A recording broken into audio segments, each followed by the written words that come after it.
Part 1. The Garden and the Revolution. To really understand where Epicurus was coming from, we need to first look at what he was reacting against. In 4th century BCE Athens, the city was still coming to terms with the Peloponnesian War, dealing with the fallout of Socrates' death, and caught between old religious beliefs and fresh philosophical thoughts. Plato had his academy up and running, teaching about a true reality in a world of eternal forms, seeing the body as a cage and worldly pleasures as mere deceptions. Aristotle, his student, had set up the Lyceum and was pushing the thought that happiness required virtue, political engagement, and an aristocratic excellence that was only for the well-educated. Then came Epicurus, around 307 or 306 BCE, returning to Athens and shaking things up. He got a place with a garden outside the city and started a school that took everyone, men, women, slaves, free people, Greeks, and foreigners, all included. At the entrance, a sign reportedly said, "Stranger, you will do well to linger here. Our highest good is pleasure." This was quite scandalous, not just because different social classes and genders mixed there, which was bold on its own, but because it put pleasure, or hedon in Greek, at the top as the true goal of life. However, this is where most folks misunderstand Epicurus, and it's important to tread lightly. When he talked about pleasure as the top good, he wasn't picturing crazy parties, wild flings, or feasting on fancy food. In fact, Epicurus lived pretty simply, on bread, water, and sometimes a little cheese. He was famous for his simple lifestyle and modest needs. So, what did he truly mean? Epicurus made a crucial distinction that critics often overlook. He divided pleasures into two main categories: kinetic and katastematic pleasures. Kinetic pleasures, coming from the Greek word for motion, are those active joys like eating when you're hungry, drinking when thirsty, or scratching an itch. They're real enough, but fleeting and need fulfillment to exist. Katastematic pleasures, on the other hand, are entirely different. The word comes from katastema, meaning a state of being. These pleasures come from balance, not feeling pain or disturbance. When you're not hungry, thirsty, cold, anxious, or scared, you're experiencing katastematic pleasure. Epicurus referred to this state as ataraxia, generally understood as tranquility or being undisturbed, and aponia, freedom from physical pain. And here's the daring part. Epicurus claimed these katastematic pleasures, these balanced states, represent the highest form of pleasure, far surpassing kinetic ones. Once you hit ataraxia and aponia, you can't really add to your pleasure, only shift it around. The happiness from eating a simple meal when hungry isn't any less than the happiness from a fancy feast. They both stave off hunger and discomfort and bring you back to balance. This challenges usual thinking. Most folks think more, bigger, better means greater joy. But Epicurus thinks otherwise. He says there's a limit to pleasure, which is simply removing all pain and turmoil. Reach that point, and you've tapped into maximum pleasure.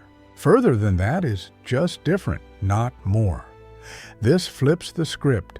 It suggests the good life, a life packed with maximum pleasure, can be reached by almost anyone. You don't need wealth, power, fame, or luxury.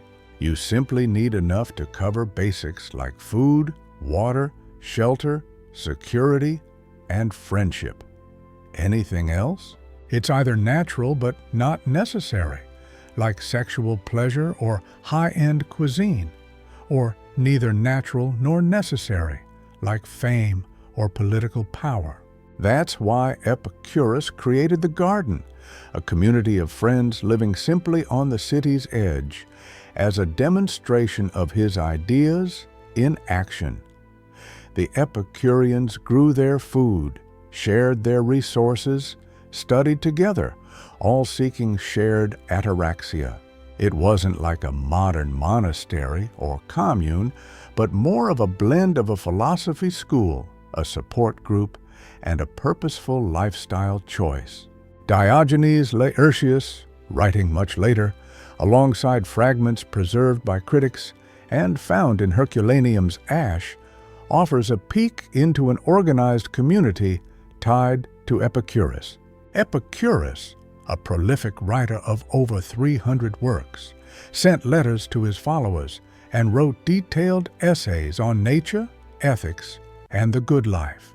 Among his notable works are the Principal Doctrines, 40 key ideas that summarize his thoughts and act like a mental workout for guiding one's mind.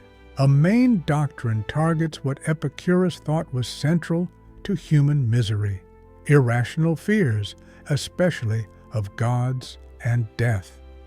He saw these fears as life wreckers, leading to endless anxiety and blocking true tranquility. His solution was groundbreaking then and still is today. According to him, if gods exist, they're perfect beings living in total bliss. Perfect beings don't need anything, meaning they didn't create the world, don't interfere in human matters, and aren't concerned with punishing or rewarding us. To think otherwise is to humanize them, lessening their perfection. Epicurus wasn't an atheist by today's standards. He might have believed in gods, but saw them as irrelevant to humans. One might admire their serenity, but shouldn't feel obligated to fear them, pray, or ask for favors. This view effectively sidelined religion as a moral or comforting authority. In his time, this idea was quite disruptive. With indifferent gods, divine laws seemed fictitious. Without gods punishing wrongdoers in the afterlife, the notion of universal justice felt empty. If gods didn't cause natural events, then disasters were just natural, not divine retribution. Epicurus was unraveling Greek religion, which was tightly woven into society's fabric.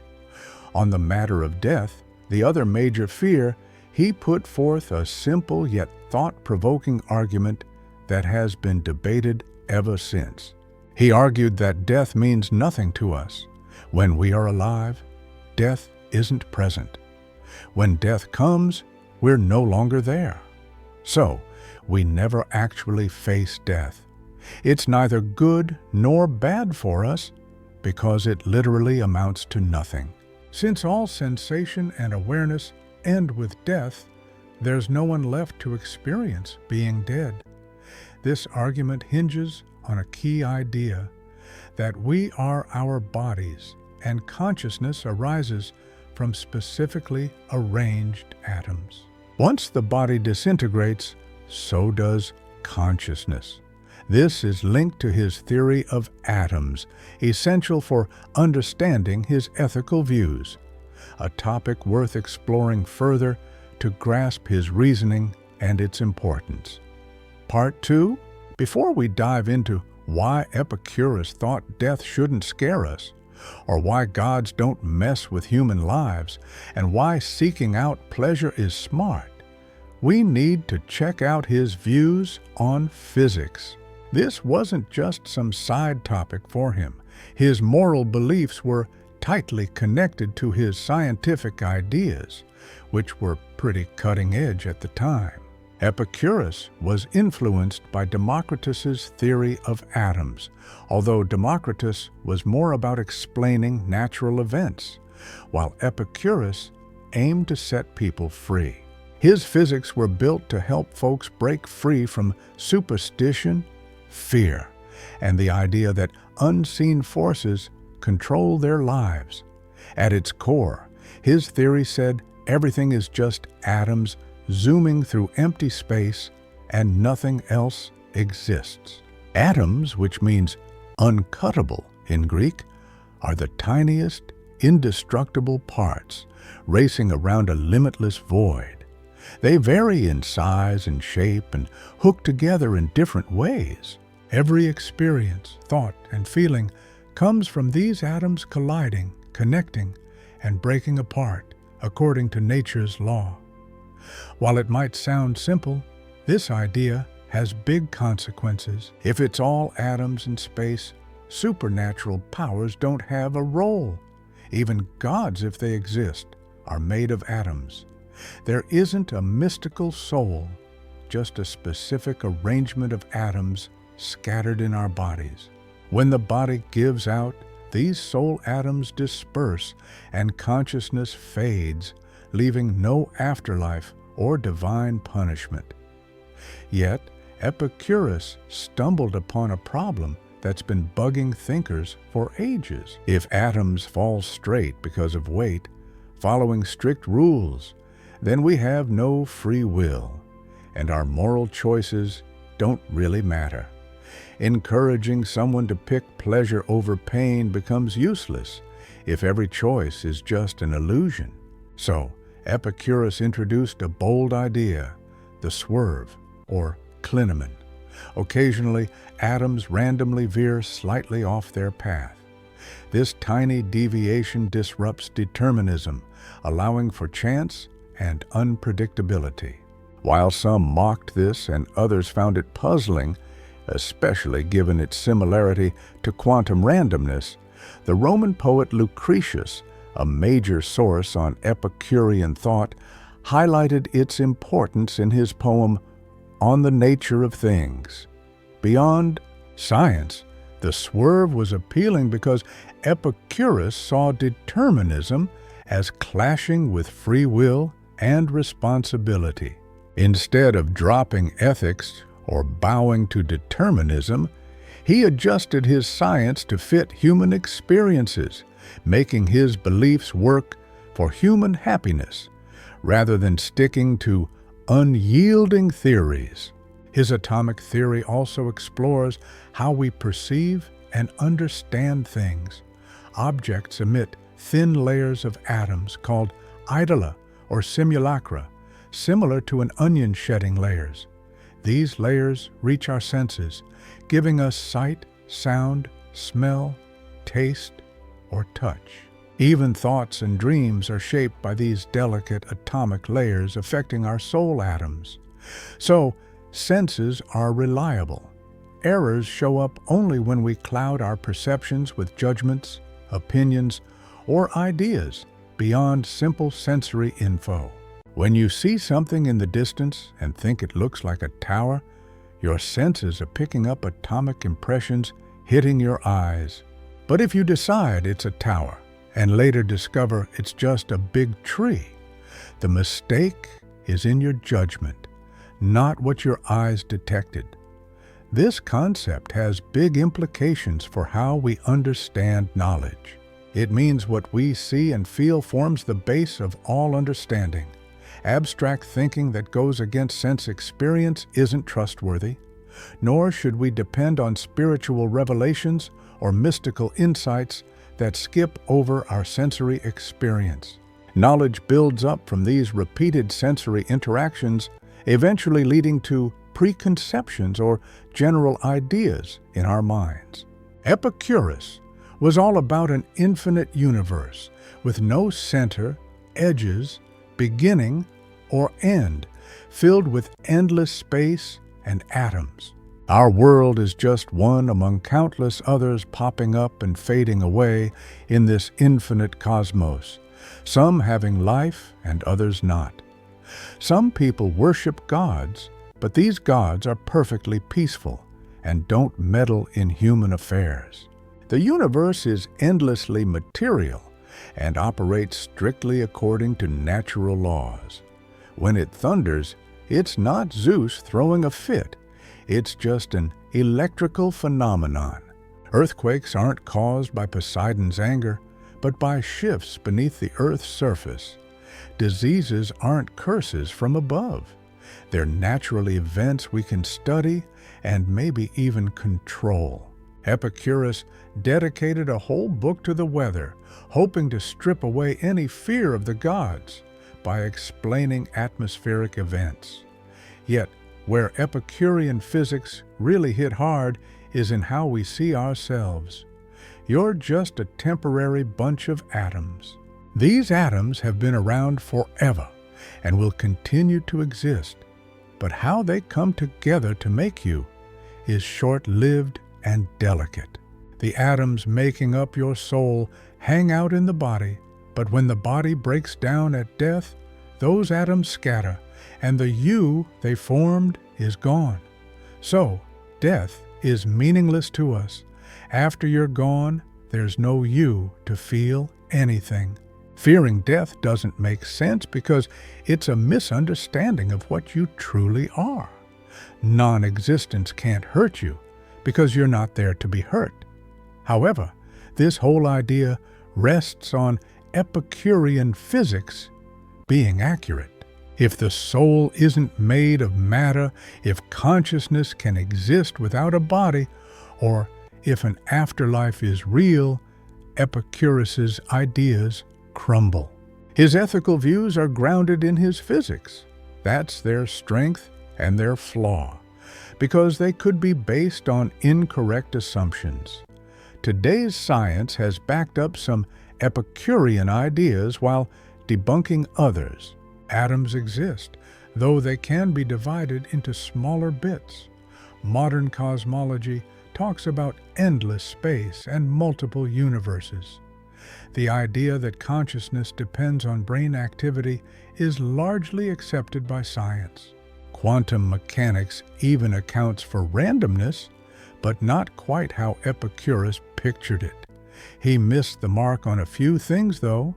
Atoms don't explain how we perceive stuff. Light and sound work in ways he didn't understand. The soul isn't made of tiny atoms, but arises from neural activity. His thoughts on the stars and planets were often incorrect. Still, his main point sticks with us.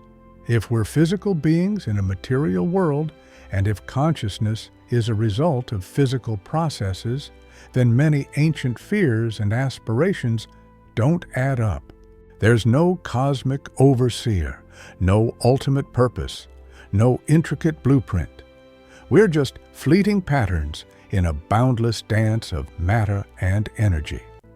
This can be daunting or liberating, and Epicurus chose the path of liberation. Part 3. The Science of Pleasure. Let's dive into what Epicurus truly meant by pleasure and how his brand of hedonism unfolds in our daily lives. This is where his philosophy gets practical, beneficial, and honestly, a bit edgy. Epicurus was doing something bold for his time, developing a scientific approach to ethics. He aimed to ground moral concepts not in divine authority, abstract ideas, or societal norms, but in tangible observations about humans. One undeniable truth about us: we seek out pleasure and dodge pain. Just look at a newborn, untouched by cultural influences. It cries to escape discomfort and quiets down when it's content. This is the blueprint for every living being. Pleasure and pain are nature's signals for what aids our survival or threatens our health. They're not random likes or dislikes. They're central to our existence. That's why pleasure is considered the ultimate good, not because someone decreed it, but because it's the natural aim for all creatures. You can't ignore this fact. Even an ascetic avoiding physical pleasure does, so thinking it'll lead to greater joy or peace, whether that's spiritual serenity, heavenly rewards, or personal fulfillment. Pleasure is the yardstick we use to evaluate everything else. Now, here's where Epicurus shines. Not all pleasures are equal, and chasing every pleasure isn't wise. This is where he stands out from the simplistic portrayal of hedonism his critics often present. He devised what could be called a pleasure calculus, a systematic method for evaluating pleasures and pains. The first thing to grasp is the difference between kinetic and katastematic pleasures. Even within these types, Epicurus pointed out crucial differences in desires. Some desires are natural and necessary, like the needs for food, water, shelter, and safety. You have to meet them to survive and avoid suffering. Satisfying them provides both the thrill of enjoying the activity and the calm of having your needs met. Other desires, though natural, aren't crucial, like sexual pleasure, gourmet dining, or luxury housing. These have natural origins and aren't made up, but they're not essential to a good life. They can enhance life if pursued wisely, but overdependence can be detrimental. The issue isn't the pleasure itself, but how dependent you are on it, and how uneasy you become if it's unavailable. Then there are desires that aren't natural or needed at all, like the thirst for fame, political clout, extreme wealth, or outdoing others. These are purely societal inventions, fueled by public opinion. They have no bounds because they're based on comparisons, needing more than somebody else. Fame is never wholly satisfying because someone else is always more famous. Power is inherently unstable and needs constant protection. One of Epicurus's sharpest insights is that desires without natural limits only lead to dissatisfaction. If your happiness rests on being the richest person in the world, you're bound to be let down. But if you find happiness in having enough food, water, a safe home, and friendships, these are within reach for most. According to Epicurus, a wise individual learns to differentiate between these desires and doesn't cling to anything beyond what's natural and necessary. It's not about denying pleasure or being austere. It's about a streamlined simplicity that makes you less vulnerable to life's unpredictabilities while maximizing enduring joy. Take eating, for instance. It's vital for survival, a natural and essential need. The pleasure from eating when hungry is consistent and fulfilling. However, if you get too fixated on only fancy dishes, exotic meals, or specific dining experiences, you're setting yourself up for disappointment. When those luxuries aren't available, you suffer because your expectations have shifted, and simple meals no longer satisfy. The Epicurean approach is about finding pleasure in the basics, like bread and water, so that any extras are just bonuses, not necessities. That doesn't mean you shouldn't indulge in gourmet food when you can enjoy it. It's about not needing it, not depending on it, and not feeling hurt when it's absent. The joy of eating comes from satisfying hunger, but a wise person can be content with just a small amount. This principle applies to everything. An Epicurean doesn't live simply out of a sense of moral obligation, but out of a smart approach. A simple life equals freedom. Each new want could turn into a distraction, a weakness, or cause distress. Epicurus took pleasure to a deeper level. He believed we should balance the immediate pleasure or pain against what comes later. Some pleasures lead to bigger pains. Drinking too much alcohol could bring a hangover and possibly addiction. Eating excessively can lead to health problems and putting on weight. The thrill of casual sex might bring jealousy, diseases, surprise parenthood, or emotional messiness.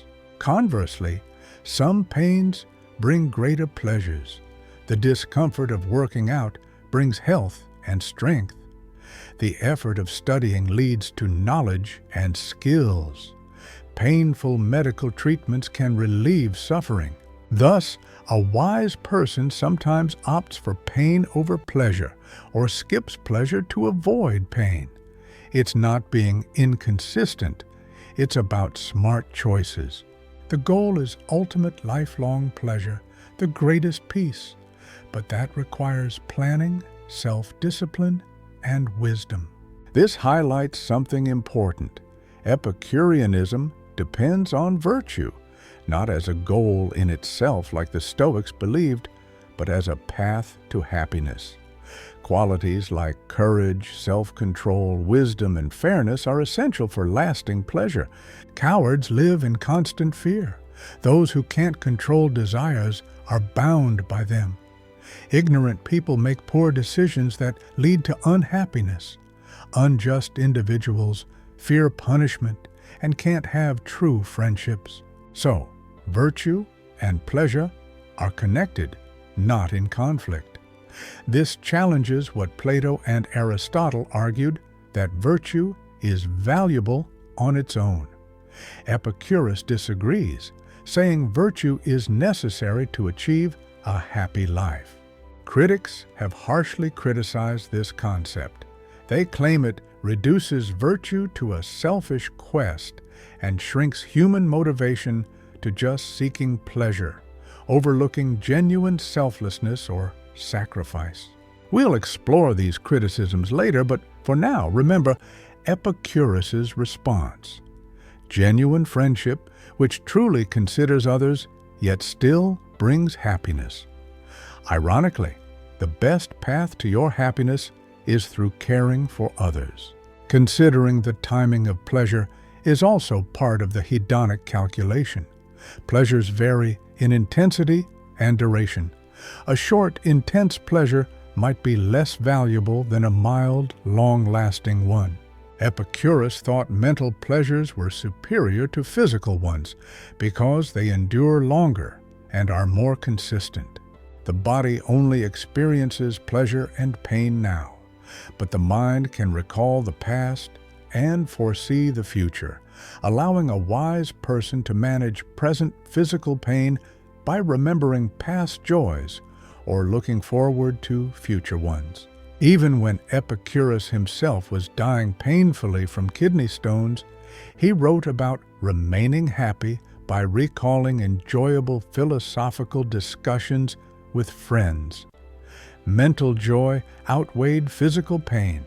This also implies that mental worries, fears, and regrets are harder than physical pains because they're more persistent and complex to resolve.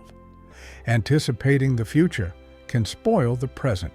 Regret can linger indefinitely. That's why Epicurean therapy focuses on correcting false beliefs that cause mental turmoil. The ultimate goal is ataraxia, a steady, long-lasting state of calm.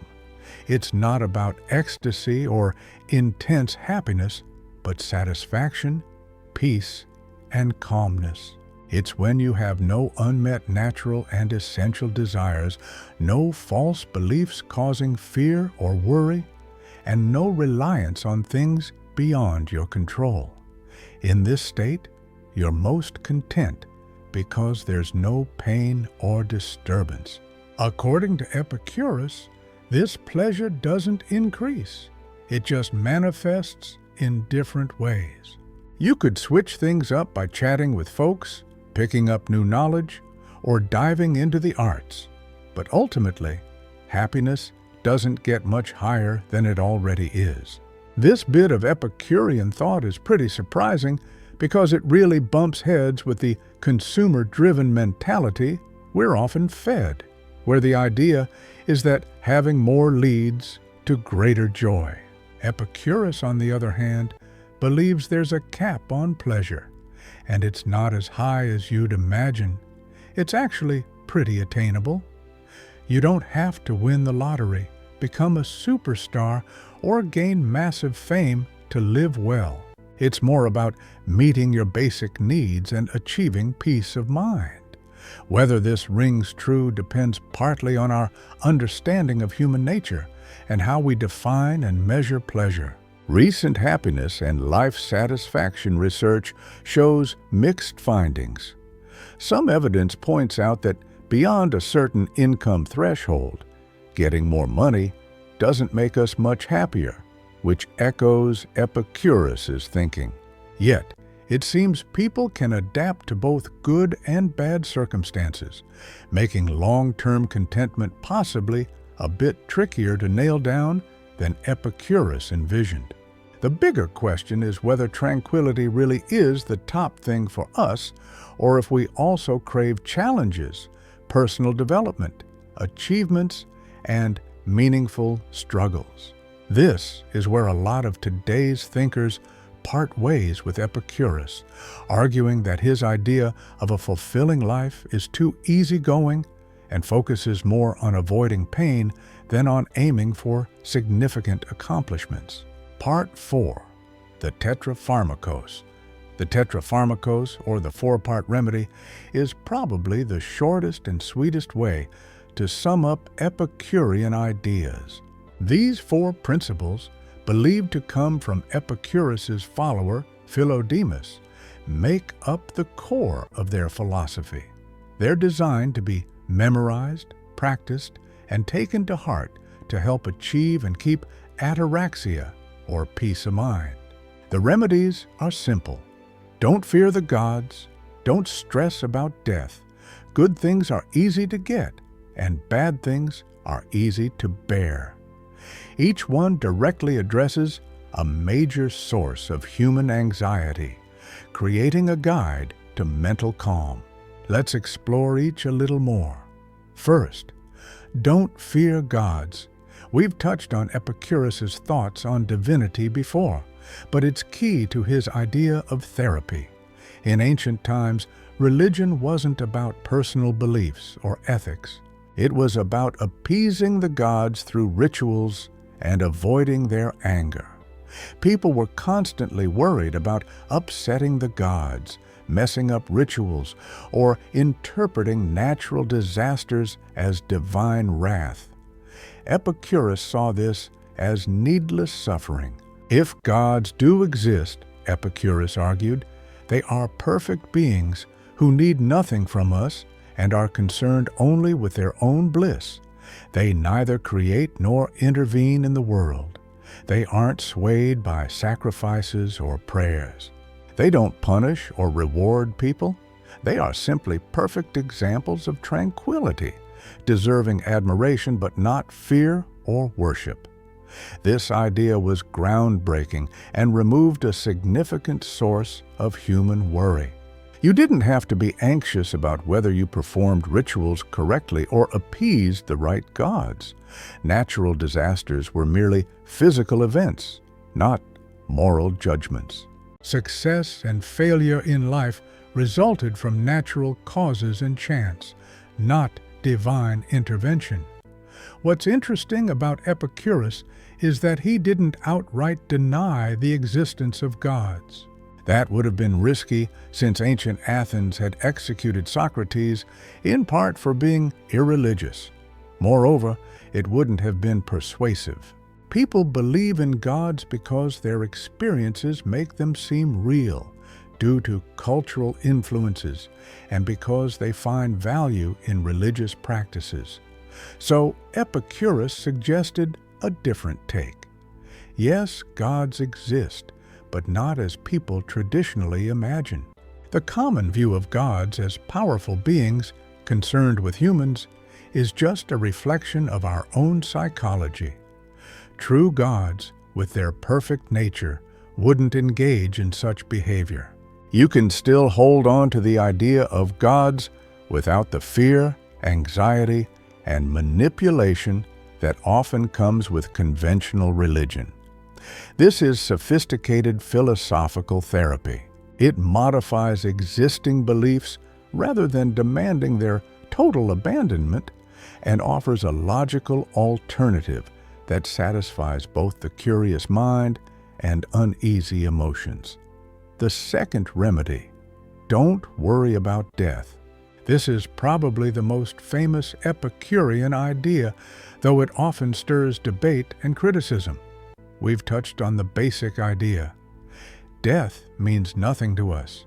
When we're alive, death hasn't come yet, and when it does, we're no longer around. We never meet our own death, but let's delve deeper because there's more to it. First off, Epicurus targets the fear of death as a state, being dead. This fear assumes you'll somehow be aware of not existing, that there will be a you who suffers from not being alive. But that doesn't make any sense. Death is the end of feeling, the end of consciousness, the end of you. There's nothing to fear because there's no one left to feel anything. Think about the time before you were born. Did not existing for billions of years harm you? Did you suffer during the dinosaur age because you weren't there to witness it? Of course not. Not existing before birth wasn't bad for you, and not existing after death won't be either. There are two sides of the same coin. This argument, known as the symmetry argument, is elegant but has faced challenges. Critics often highlight a contradiction in how we feel about existing, because before we were born and after we die. Many people aren't bothered by the idea of not having been born earlier, but are worried about dying and missing future experiences. This suggests that our fear isn't just about the non-existence itself, but about losing out on future enjoyment. Epicurus had thoughts on this issue, although not everyone buys into his perspective. He claimed that once you've passed away, there's no you that continues missing out on life. Experiencing loss requires someone who's being deprived of something they'd otherwise enjoy. But in death, that person doesn't exist anymore. Since there's no you to partake in future delights, you can't be negatively affected by missing them. This leads to a philosophical discussion. Is harm only conceivable if you're present to sense it? Or can harm take place through things that affect you, even if you're unaware? Do events after death matter to you? If your reputation is tarnished after you've passed away, does that harm you? Epicurus would argue no. Without you there, there's no harm.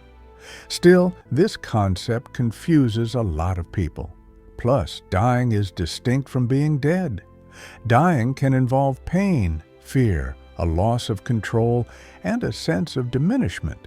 Epicurus understood these feelings, but thought his philosophy could ease those fears. If you accept that there's no need to fear death, seeing as it brings no judgment or punishment, the transition from existence to non-existence seems less intimidating. It's a simple passage from life to non-being, not a leap into the unknown. Moreover, embracing an Epicurean lifestyle that appreciates basic pleasures and mental peace helps prepare you for death. If your happiness is tied to wealth or status, death marks their loss. But if joy stems from friendships, simple pleasures, and peace of mind, then you've experienced what life truly offers. Death does not take away what's most important. Epicurus's own life exemplified this. According to Diogenes Laertius, Epicurus died at 72, suffering from severe pain due to kidney stones. Yet, he wrote to his friend Idomeneus that despite his physical agony, his thoughts remained joyful, thinking about their philosophical conversations. This wasn't about Stoic endurance, but about Epicurean mental focus, fostering pleasure. Another crucial point is that what's truly good is easy to attain. From our earlier discussion on desires, this statement aligns perfectly. If living well involves maximizing pleasure by satisfying natural and necessary desires while maintaining mental peace, it's achievable for nearly everyone. You need food, but not luxurious meals. You need water, but not the priciest brand. You need a home, but not a palatial one. Safety is necessary, but not absolute security. Friendships are vital, and you don't have to pay for them. Understanding philosophy to dispel false beliefs doesn't cost a lot, if anything. This presents a wonderfully egalitarian view. A fulfilling life isn't just for the wealthy or powerful. Even those with limited means can live well by attaining mental freedom. Even people outside traditional structures have the opportunity to live well. It's about understanding the philosophy and implementing it in life. Compare this with Aristotle's ethics, which see life's fulfillment requiring external goods: money, health, noble lineage, friends, political involvement, and time for contemplation. Aristotle's perspective appears elitist. Epicurus democratized ethics, claiming that true happiness doesn't depend on these externals. While they might help, they aren't essential. The good life, defined by mental tranquility and the right desires, is accessible to everyone, no matter their circumstances. This notion was appealing in the Hellenistic era, a time of upheaval and change, where people felt dwarfed by sprawling empires and monumental events. Epicureanism was all about being happy regardless of what's going on around you, crafting a mental sanctuary. But critics have raised a concern. Achieving this kind of detachment from external things only works if you truly embrace Epicurean beliefs and have the right mindset. This journey requires learning, time for philosophy, mental strength, and a supportive circle, things not accessible to everyone. Take a slave working tirelessly in a mine, for example. They're not in a position to study philosophy or find calm. Similarly, those experiencing constant pain, poverty, or danger won't find peace as easily as Epicurus might suggest. Plus, once you've enjoyed complex pleasures, can simple ones still satisfy? Is bread and water enough to make you as happy as a gourmet meal once you've had one?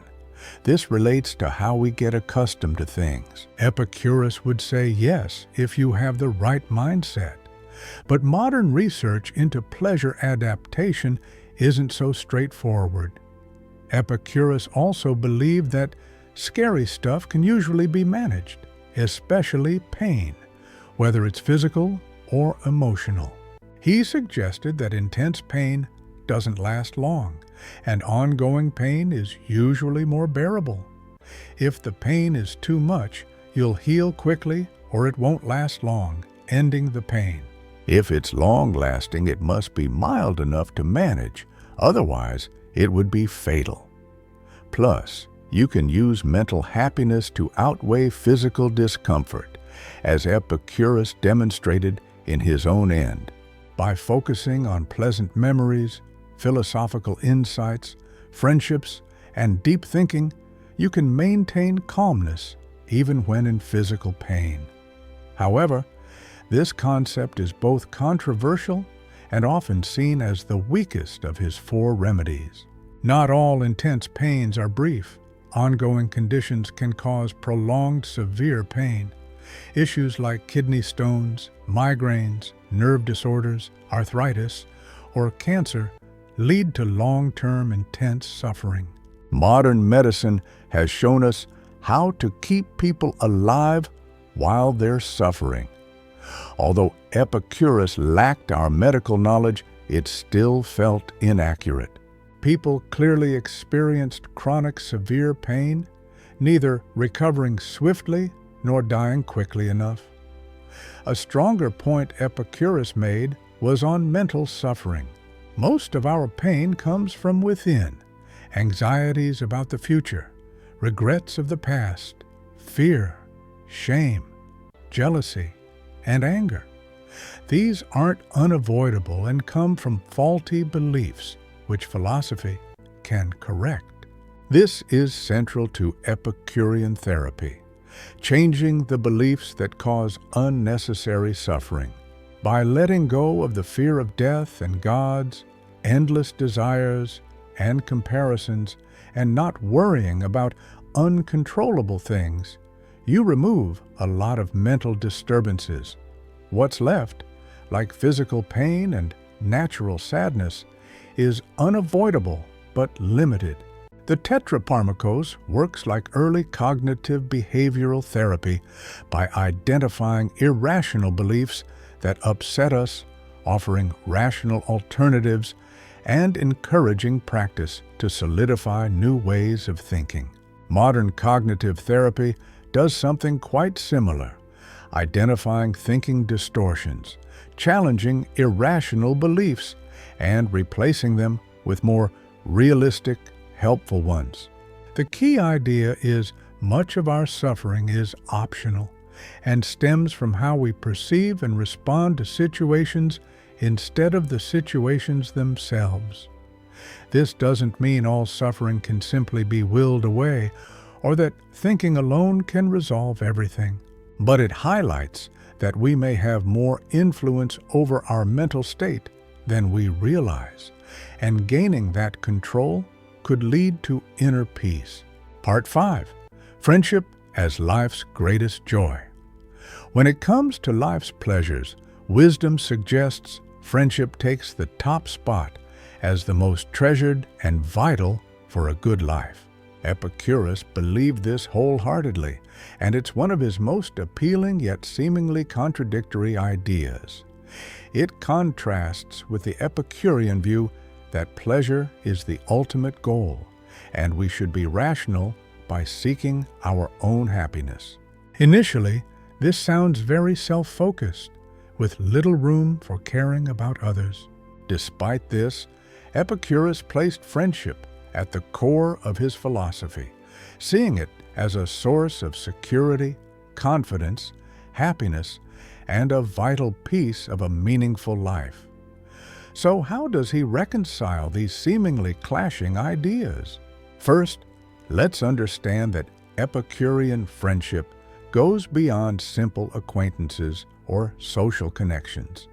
It's philia, a deep bond between people who truly know, trust, and richly enhance each other's lives. This was the kind of connection shared among the garden's members who decided to live, learn, and explore philosophy together. The garden was not like the formal schools of Plato's Academy or Aristotle's Lyceum, but instead was homely, almost like family, in a communal setting. They shared meals, resources, and everyday conversations, rather than just attending lectures. This setup was revolutionary in several ways.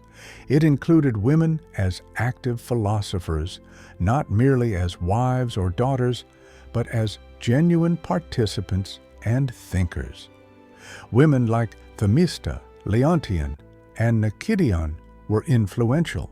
It welcomed slaves or former slaves, such as Epicurus's freed slave Mais.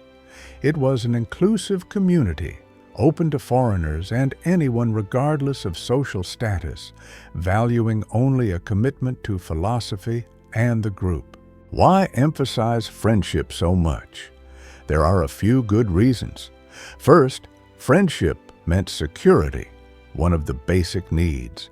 In ancient times, without modern systems like governments and police, people relied on family and friends for survival. Friends helped when you were sick, defended against threats, shared necessities during tough times, and even offered shelter when homeless. This wasn't just theoretical. It was essential for survival. But Epicurus saw friendship as more than just practical support. True friends cared for each other simply for the sake of caring, not for safety or enjoyment. This pure type of caring surprisingly brings the highest joy. How does this work? Here's where Epicurean philosophy gets interesting. When you genuinely care about a friend, their happiness becomes your happiness. You share in their joys and their sorrows, making your lives closely connected. This isn't a strategy, it's a natural emotional development. As you continue interacting with trust and affection, your emotional experiences become intertwined. So, while friendship might initially come from self-interest, like looking for security and good company, it evolves into something much deeper than simple self-centeredness. You begin to genuinely care for your friend's well-being just because. Interestingly, this caring gives you joy. There's no conflict. Pleasure and selflessness can coexist beautifully. Epicurus believed that a wise person might even choose to sacrifice their life for a friend if needed. At first, this seems at odds with a life focused on seeking pleasure. How could ending your life, which also ends all potential pleasures, be the logical choice for someone who values pleasure? But if your friend's happiness is critical to your own, and betraying them would make life unbearable, then giving up your life for them might actually be the choice that ensures the most well-being for you overall. Not out of duty or moral obligation, but because of the profound psychological bond true friendship creates. This idea stirs up debates. Critics argue that Epicurus introduces non-hedonistic values, believing that real friendship can't just be about seeking pleasure, even when done smartly. If you die for a friend, you won't experience any pleasure from their continued life since you're gone. So, from their perspective, it can't really be about maximizing pleasure. Fans of Epicurus have a few tricks up their sleeves for tackling any criticism. One notion they suggest is that you might willingly lay down your life while still living because of the satisfaction knowing your buddy survives. They also propose that the torment of betraying a friend is so intense, death seems preferable. Some claim that Epicurus had a good grasp on the chaotic side of human nature, even if it throws some of his ideas off balance. Over in Herculaneum, the remains from the eruption of Mount Vesuvius housed a library packed with Epicurean texts, including writings about friendship. Philodemus, an Epicurean philosopher from the 1st century BCE, spilled a lot of ink on friendship, discussing its variations, how to nurture them, resolve squabbles, and maintain them over time and distance. These writings reveal a profound understanding of bonds, trust, openness, and reciprocity. They differentiate genuine friends from those who sugarcoat for self-interest. There's a special emphasis on the joy of honest dialogue known as parrhesia, being able to speak frankly with pals without fear of judgment or betrayal. It explores how friends should step in when mistakes happen, offer guidance, and lend a hand during tough times. Epicurean friendships have a few requirements. First, shared values and mutual understanding are key. You can't genuinely connect with someone who doesn't understand the good life. Second, trust should develop gradually, not hastily. Third, it's about mutual benefit, a balanced exchange where everyone gains. Fourth, time spent together in enjoyable activities like discussions, meals, and conversations is important. Recognizing the happiness derived from friendship is essential. It's not about merely socializing for fun. Real friendship means standing by each other when the going gets tough. Yet, overall, the relationship should uplift everyone involved. If a friendship is consistently draining or toxic, it's not genuine and needs to be reassessed. This raises difficult questions about loyalty. Is an Epicurean friendship only worthwhile if it brings pleasure? If a friend falls gravely ill or becomes depressed and is no longer enjoyable, would you leave? Epicurus argues that abandoning such a friend would disrupt your peace due to guilt and destroy the trust friendships depend on. However, the reasoning is still somewhat self-focused, prioritizing personal welfare over obligations to a friend.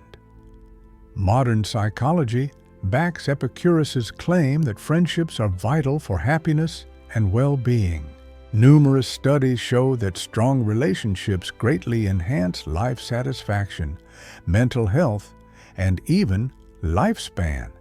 People with robust friendships are usually happier, healthier, and live longer compared to those without. The quality of relationships ranks higher than wealth, fame, or success in terms of personal fulfillment. The Epicurean idea of community echoes modern concepts like intentional communities, co-housing, and households centered around friends. Nowadays, many people choose to live among a chosen family over blood ties or out of financial necessity. With today's growing loneliness issues, Epicurus seemed spot on about the importance of strong connections. However, modern challenges are different from those faced in ancient times. Frequent moves often mean keeping friendships alive over great distances.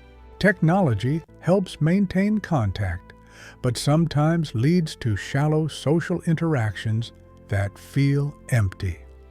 Developing and sustaining deep friendships now competes with work demands, family obligations, and the allure of endless entertainment. The Epicurean solution is straightforward. Make friendship a priority. Structure your life so that you can frequently engage deeply with a few close friends. This could mean living nearby, working less, having fewer possessions, and simplifying life to ensure time and energy for cultivating friendships. The concept of the garden, where people live together in a philosophical community, still resonates with those feeling isolated in today's individualistic society.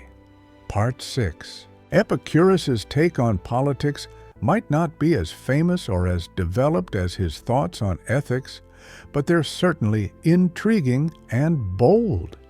If the ultimate aim is seeking pleasure and everyone is doing their own thing, how do we keep society on track? Why bother with laws, consider others, or contribute to the greater good? Epicurus introduced the concept of the social contract, which might be one of the earliest mentions of this idea in Western philosophy. He argued that justice isn't some natural or divine principle nor rooted in lofty moral truths. Instead, it's something we invented, a deal to not harm each other and to collaborate for everyone's well-being. Epicurus summed it up like this: justice is not an abstract entity, but an agreement in human interactions to prevent harm. This idea is explained in his principal doctrines, specifically from points 31 to 38, labeling justice as a social agreement.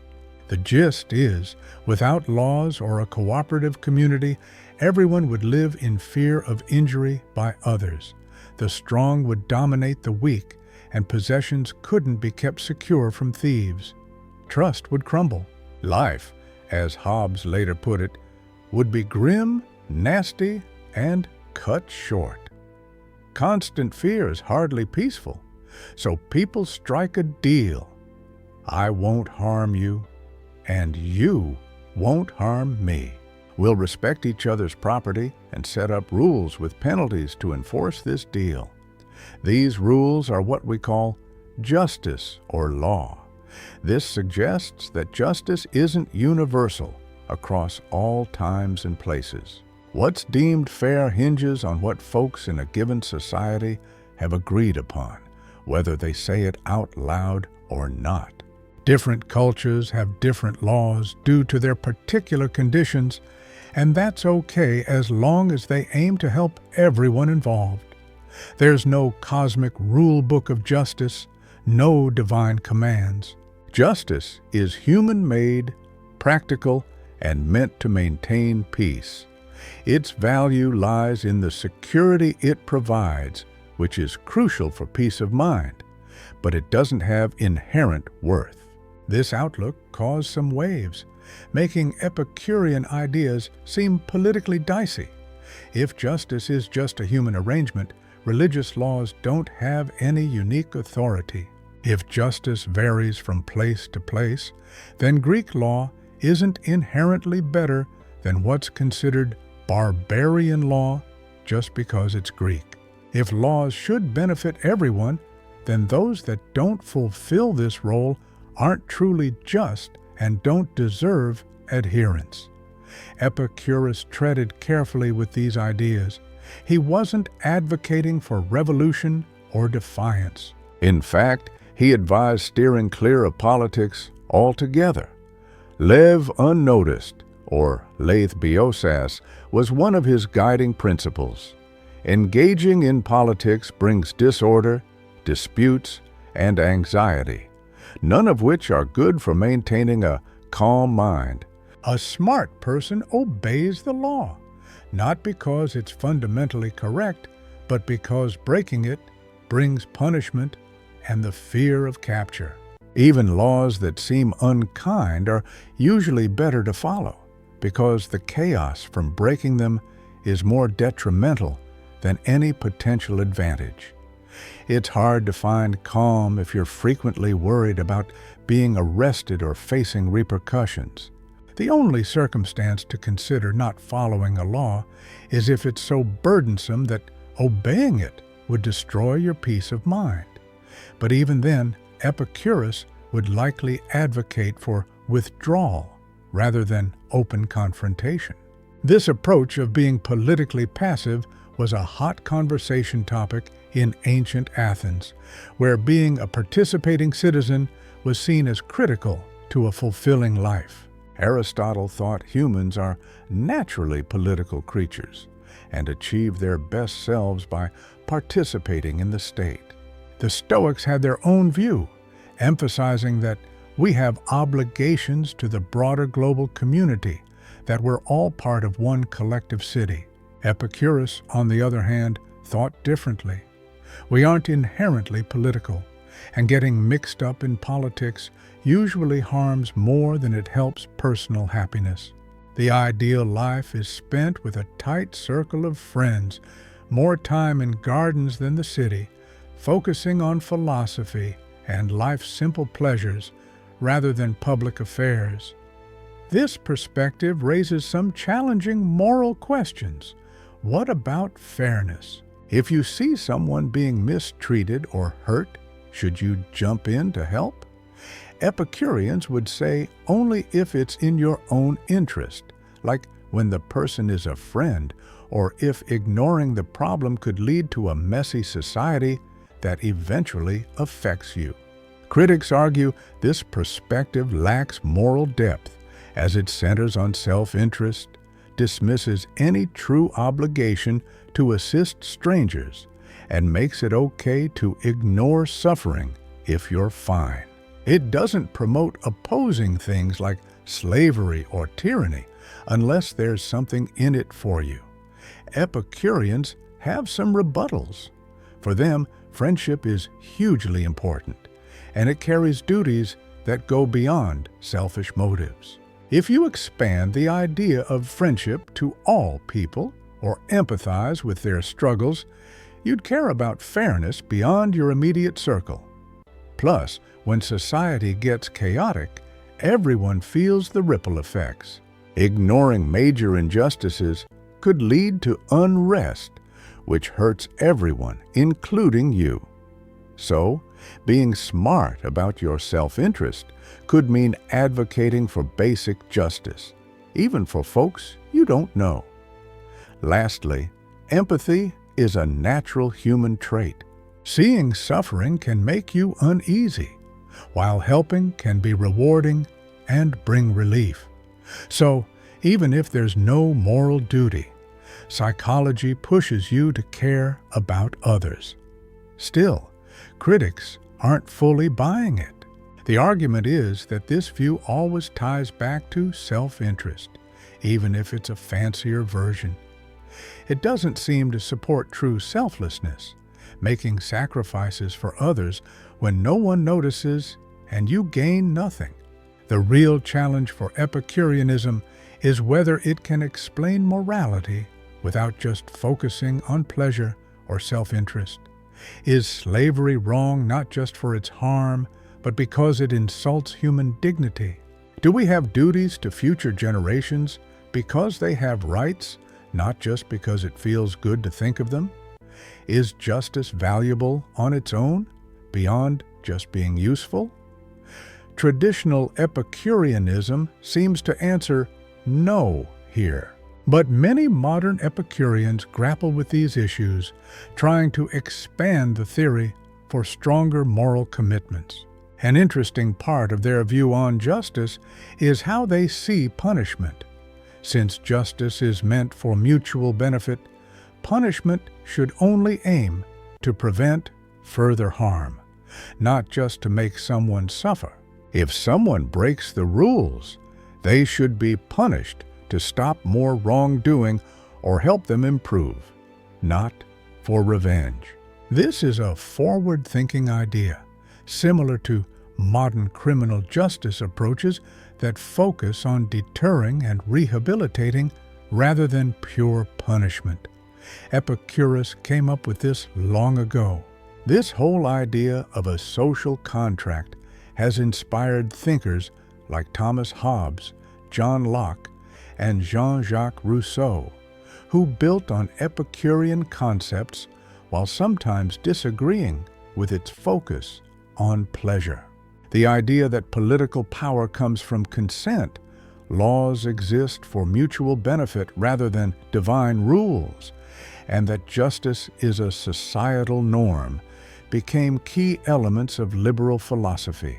Yet, there's a conflict within Epicureanism between its focus on the individual and the collective mindset. Society needs to run smoothly. If everyone decided to focus only on personal peace and check out of public life, who would maintain the social rules that allow for personal peace? Who'd protect against threats? Who would enforce laws? Who'd build infrastructure like roads and bridges? Epicureans might argue that we do what's needed for basic safety and engage in small-scale community benefits, but won't sacrifice inner peace for big community projects. This can work as long as most people aren't Epicureans, with enough people aiming for power and fame to keep the world spinning. But if everyone followed the Epicurean path, it could cause trouble, as no one might be keen on governance or defense. This is sometimes called the free rider problem in Epicureanism, with some relying on societal stability provided by others while contributing minimally themselves, reaping the benefits without matching sacrifices. Epicurus could say that this perspective relies too much on the idea that we need big leaders and grand projects. But what if we don't? Perhaps it's as simple as people working together willingly in small groups. Maybe the things we think need government intervention are actually made worse by it. This hints at libertarian and anarchist views on government power, even though Epicurus himself didn't really explore political theory in depth. Part 7. The Canon. Epistemology, all about understanding knowledge, might not be the most exhilarating philosophical theme, but Epicurus found it crucial for his way of addressing mental well-being. Without the ability to distinguish truth from deception, you can't fix the incorrect beliefs that lead to anxiety and stop you from reaching ataraxia, a peaceful state of mind. You need something like a reality-checking tool, a canon of sorts.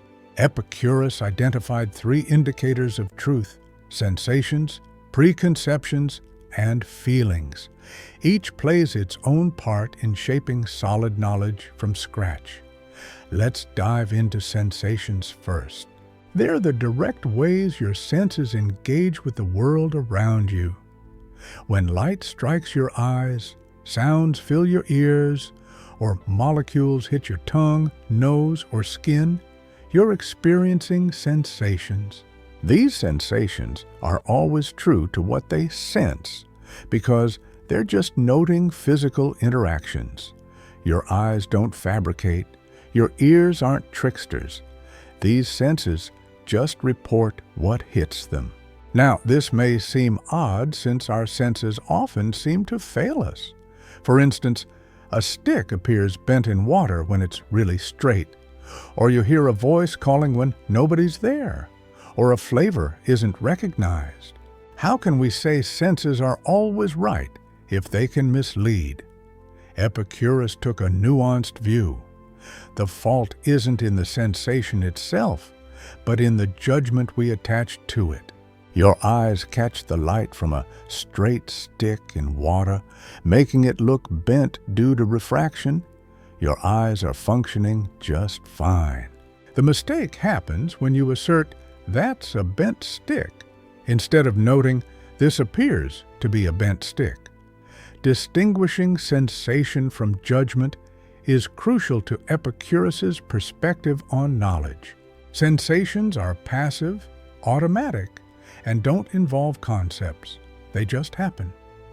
Judgments, though, actively interpret these sensations by adding ideas, guesses, and expectations. These can be wrong because they involve reasoning that may be flawed or rely on false preconceptions. So, Epicurus's primary rule for truth: trust your senses, but be wary of the judgments you form from them. Always verify whether something is imagined or interpreted incorrectly. Next up is preconceptions, or prolepsis in Greek. These are broad notions formed in your mind from multiple experiences with similar sensory inputs. Spotting a horse for the first time, you take in details like color, shape, movement, and sound. Again, when you encounter another horse, there are similarities. After many such encounters, your mind naturally develops a general concept, horse, capturing the common traits. Preconceptions are vital for understanding and communication. Without them, identifying new instances of known things, having meaningful talks, or reasoning about categories wouldn't work. If I mention a horse, we both tap into the same concept formed from similar past encounters, allowing us to understand each other.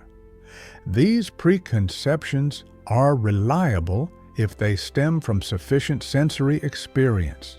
Compare them with current sensations. If thinking you've seen a horse, but the details differ from your concept, reconsider.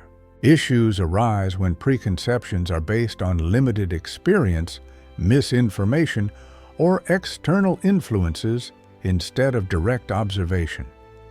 Someone might picture God as an angry father due to religious influence, not personal experience. Such a preconception is questionable and should be revisited to find any experience that supports it. Lastly, feelings or emotions, primarily pleasure and pain, make up the third point. These are instant responses from the body indicating what's good or harmful to us. Like sensations, they're intrinsic, steering our behavior. pleasure suggests something favorable, while pain indicates harm. However, this doesn't imply pursuing every pleasure or avoiding all pain. Remember to apply the hedonic calculus. It all kicks off with feelings. They're the groundwork for understanding what's important to us. Sure, we mull over outcomes and make tricky decisions, but when it comes down to it, it's about what vibes as good or bad, not some highbrow concepts. These three, sensation, preconceptions, and feelings, team up perfectly. You pick up on the world, build ideas from those observations, and figure out what's crucial based on your emotions. All we know sprouts from these components without needing to fall back on inborn ideas, divine wisdom, or pure logic. This is what radical empiricism is all about, one of the early clear statements of this viewpoint. Epicurus rejected the idea of Platonic forms, built-in knowledge, mysticism, and prophecy. Everything we absorb comes down to experience, and if something doesn't root back to our senses, it's iffy. But Epicurus wasn't just any regular empiricist. He got that we can't experience everything firsthand. Atoms, places far off, or stuff from the past aren't stuff we can touch and see. So we need ways to stretch our knowledge past direct observation. He used analogies and sought the best possible explanations. We observe things made of smaller parts, so we guess everything's made of tiny particles, even if we can't see them. We recognize similar causes lead to similar results, making us think distant events likely have causes alike to close ones we know. The core message, any explanation that clashes with sensory evidence, can't stand. Among those fitting the evidence, we should lean towards simpler, more natural ones, sidestepping complex, supernatural interpretations. Thunder as an atmospheric event is easier to grasp than Zeus throwing lightning, even if both match the evidence. Epicurus's take wasn't just about proving supernatural ideas off. He showed they're unnecessary. It's kind of like Occam's razor before it had a name. Don't add more stuff than needed. Epicurus also anticipated the scientific approach of considering different theories. When we can't examine or test something firsthand, it's sometimes smart to consider several possible explanations instead of sticking to one. For instance, eclipses had various natural explanations from him. No need to pick one. Getting rid of the fear of supernatural threats was more crucial than having an exact scientific answer. This was more about easing minds than finding the one scientific truth, unlike today's science that's about finding one true answer. Epicurus's text, the Canon, survives partially thanks to Diogenes Laertius, but much is lost, making it tough to fully assess the depth of his theories. Modern thinkers debate whether he truly addressed skepticism well, if relying on our senses holds water, if he can tell between reality and deceptive experiences. One big complaint is that Epicurus kind of ignores skepticism. He starts off believing our senses are reliable, but skeptics ask, how can we prove this trust without assuming it first? That's a classic skeptical puzzle, figuring out the standards. Epicurus might claim we have no option but to start with our senses. It's our only link to the world. Radical skepticism flops because even skeptics have to use their senses to question them. So, we should tentatively trust what we notice and experience as a foundation, yet stay open to changes when new evidence shows up. This reflects what pragmatism says about skepticism. We can't confirm every basic belief with certainty, but they're good enough to hold on to until there's a reason to alter them. Think of Epicurus as an early pragmatist, a trailblazer who laid the groundwork for future thinkers like William James and John Dewey. He had a clear agenda for knowledge, to tackle anxiety by questioning the beliefs that often lead to unnecessary worry. Concerned about divine punishment after death.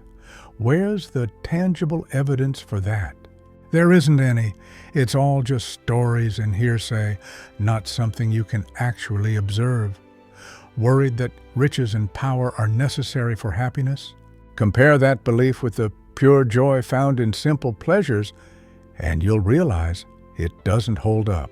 Epicurus's teachings push you to constantly examine your beliefs, trace their origins, and let go of those born out of mere opinion or societal weight. Keep only the ideas that are rooted in direct experiences and true understanding. This kind of scrutiny becomes a habit, similar to how meditation or prayer functions in other philosophies or religions. Jump to today, and you'll notice that cognitive behavioral therapy uses a similar approach, checking the reality of anxious thoughts, measuring them against facts, and adjusting to more realistic thinking. In his time, Epicurus was basically doing a form of cognitive therapy with the tools he had available. Part 8. Facing Mortality. We're back talking about death, but now with a clearer sense of why Epicurus made such a fuss over this fear. It's not just another fear on a long list, it's the big one that triggers a lot of other issues. Being scared of death means being scared of vulnerability, losing what you've got, time slipping away, aging, sickness, accidents, and violence. You rush through your days, trying to pack everything in before the clock stops. You cling to your possessions, aware they won't last forever. You're not living in the present because you're worried about what might be missing in the future. Epicurus thought that if we could drop this death fear, life would get a complete makeover, not because you'd live for eternity, but because your existing life would get so much better. You'd be able to be fully in the moment without that nagging fear of disappearing. You'd appreciate what you have without needing to clutch it tightly. You'd accept loss as just a part of life, not some massive cosmic blunder. So, let's explore his points and the major knocks against them. The main argument we've touched on is this: death shouldn't terrorize us because we either exist and death isn't happening, or death is there and we're not. You never really meet your own death, so what's there to fear? This suggests that harm needs someone to feel it, and in death there's no you to experience it. But Epicurus didn't stop there. He also had thoughts about time and death. He figured the soul was like an organ made of tiny, speedy atoms spread throughout the body. When you die, your body falls apart, and these soul atoms disperse instantly into the air. There's no slow fade, no hanging around, no awareness of dying. You're here one moment and gone the next. It's a quick jump from being to non-being. This idea's supposed to comfort you. No feeling death, no feeling yourself fading, no gripping the end. You're simply here, then not, with zero consciousness of the in-between. Another of his arguments deals with the thought of life being too short. Epicurus argued life doesn't have to be long to be complete. If you've found ataraxia, the pinnacle of pleasure, more years wouldn't boost it, just change it. Like a good play, it doesn't need to drag on forever to be fulfilling. It has a set length that feels just right, and dragging it out wouldn't add anything. This can be appealing from a psychological perspective, but it's a philosophical hot potato. Many folks believe life is more than just the sum of its pleasures. There are goals worth achieving, relationships worth nurturing, experiences worth having, even if they don't add to tranquility. Sure, a life that wraps up at 20 might reach ataraxia, but it might still seem unfinished compared to an 80-year span. Epicurus suggests that this feeling of being incomplete comes from never-ending desires, always imagining there's more to achieve, more to see, more to conquer. If you stick only to natural and necessary desires and you achieve ataraxia, you've hit all the true highlights. The rest is just different, not extra. Yet, not everyone buys this idea. It seems to make life a mere vessel for pleasure, rather than being valuable itself. It doesn't quite explain why we care about things beyond our personal timeline, like our kids' futures, humanity's journey, ongoing projects, our legacy. Another Epicurean view addresses the fear that death might not be the final chapter, and an afterlife with judgment might be waiting. Epicurus argues that based on his materialistic view, this isn't possible. If souls are material, they perish with the body. Consciousness can't exist without the physical brain. So beliefs in an afterlife aren't just unproven. They don't mesh if you view consciousness this way. Nonetheless, this is all banking on materialism being correct. If consciousness isn't tied to the material and something survives after death, then Epicurus's stance crumbles. He was aware of this, so he put a lot of energy into proving materialism and arguing against the idea of an immaterial soul. Modern neuroscience supports the idea that consciousness arises from physical activities in the brain, similar to what Epicurus believed.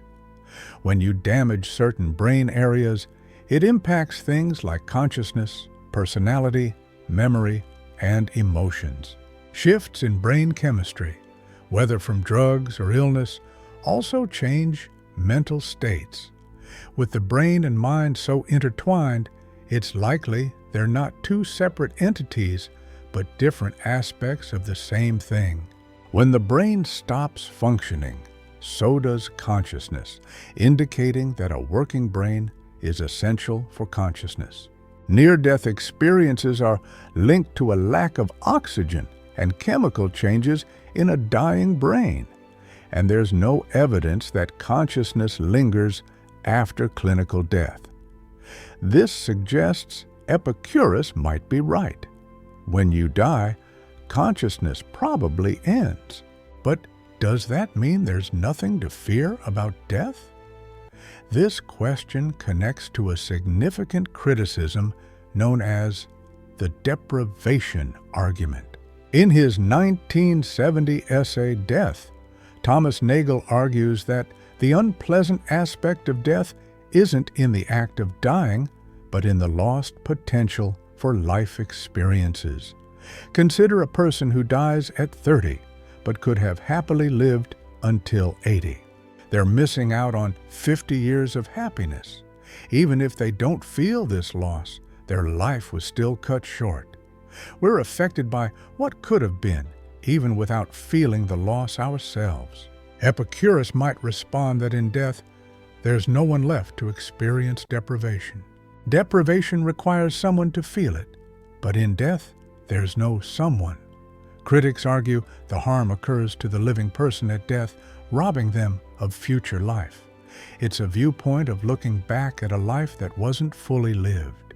The modern philosophical debate about this is detailed, with strong arguments on both sides. Epicurus offers comfort with his stance, but it doesn't wholly prove death isn't bad. It hinges on certain beliefs about harm, time, and identity. Then there's the symmetry argument discussed earlier. Lucretius, building on Epicurean ideas in his poem On the Nature of Things, asks us to consider our non-existence before birth. We weren't harmed by not existing during the dinosaur age or ancient Egypt because we weren't there. If the past didn't harm us, why should future non-existence? These are two symmetrical periods of non-existence. While this symmetry argument is compelling, it has its challenges.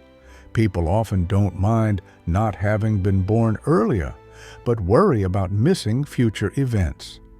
Why the difference if both non-existences are identical? Some theories suggest we focus more on the future than the past, or that not existing before birth wasn't deprivation since it wasn't the end of life. In contrast, not existing after death ends an ongoing life. It's about life's path and its conclusion. Dying feels worse than not starting. Epicurus would probably say that these feelings of imbalance are irrational, driven by psychological bias rather than actual differences. Convincing someone to let go of strong beliefs isn't easy, and many remain unpersuaded by the logic of the symmetry argument. There's another part of Epicurean thoughts on death that's worth considering: the value of mortality itself. While some ancient philosophers, like the Stoics, saw death as neutral, Epicurus went further by suggesting that mortality might be essential for a fulfilling life. Think about it. If you could live indefinitely, moments might lose their significance because you'd have all the time in the world. Nothing would drive urgency or commitment, since you could always delay or reconsider everything. Life's finite nature gives it meaning and urgency, encouraging you to make decisions and focus on what matters most. British philosopher Bernard Williams explored this in his essay, The Macropulos Case, arguing that immortality could lead to boredom after you've lived through all valuable experiences, confining you to monotony. Thus, death isn't a flaw to be fixed, but a trait that gives life meaning. There's some debate over whether Epicurus directly expressed this idea, yet it fits with his philosophy. If finding peace of mind or ataraxia is possible within a limited lifespan, then more time doesn't necessarily add value. Living forever wouldn't really improve life. It would just drag it on without any real purpose. This idea turns our thinking around.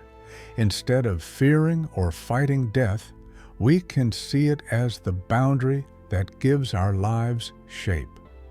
The goal should be less about dodging death and more about making the most of the time we have. Living well means finding peace through things like philosophy, simplicity, and good friendships. Epicurus' thoughts on death serve as a gentle reminder that reflecting on our mortality isn't meant to make us sad, but to help keep things in perspective, to remind us of life's true treasures, and to steer us away from wasting time on trivial stuff. Realizing life is finite can reduce stress, clarifying what truly counts. With time being short, chasing after things like fame, money, or power isn't worth it. Instead, true joy comes from simple pleasures, engaging with philosophy, and building solid friendships. Death sharpens our focus, stripping away what's unimportant to highlight what really matters.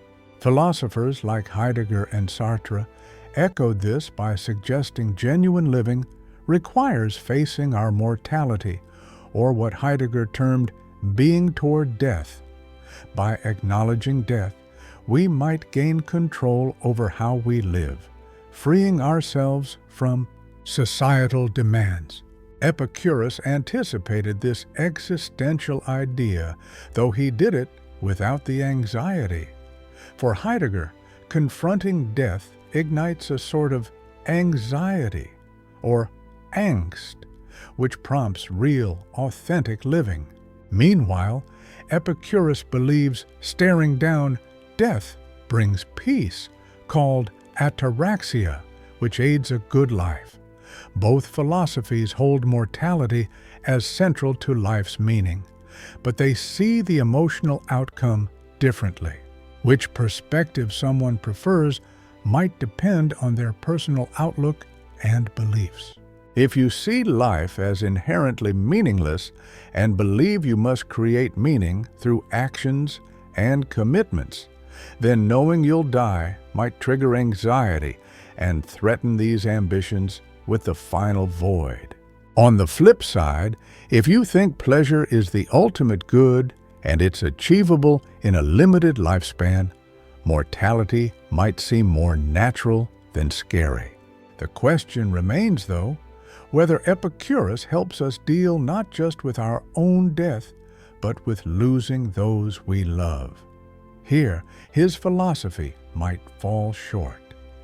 Grieving is human, and the pain of loss is something we all feel. It's unclear how much comfort Epicureanism offers in easing grief.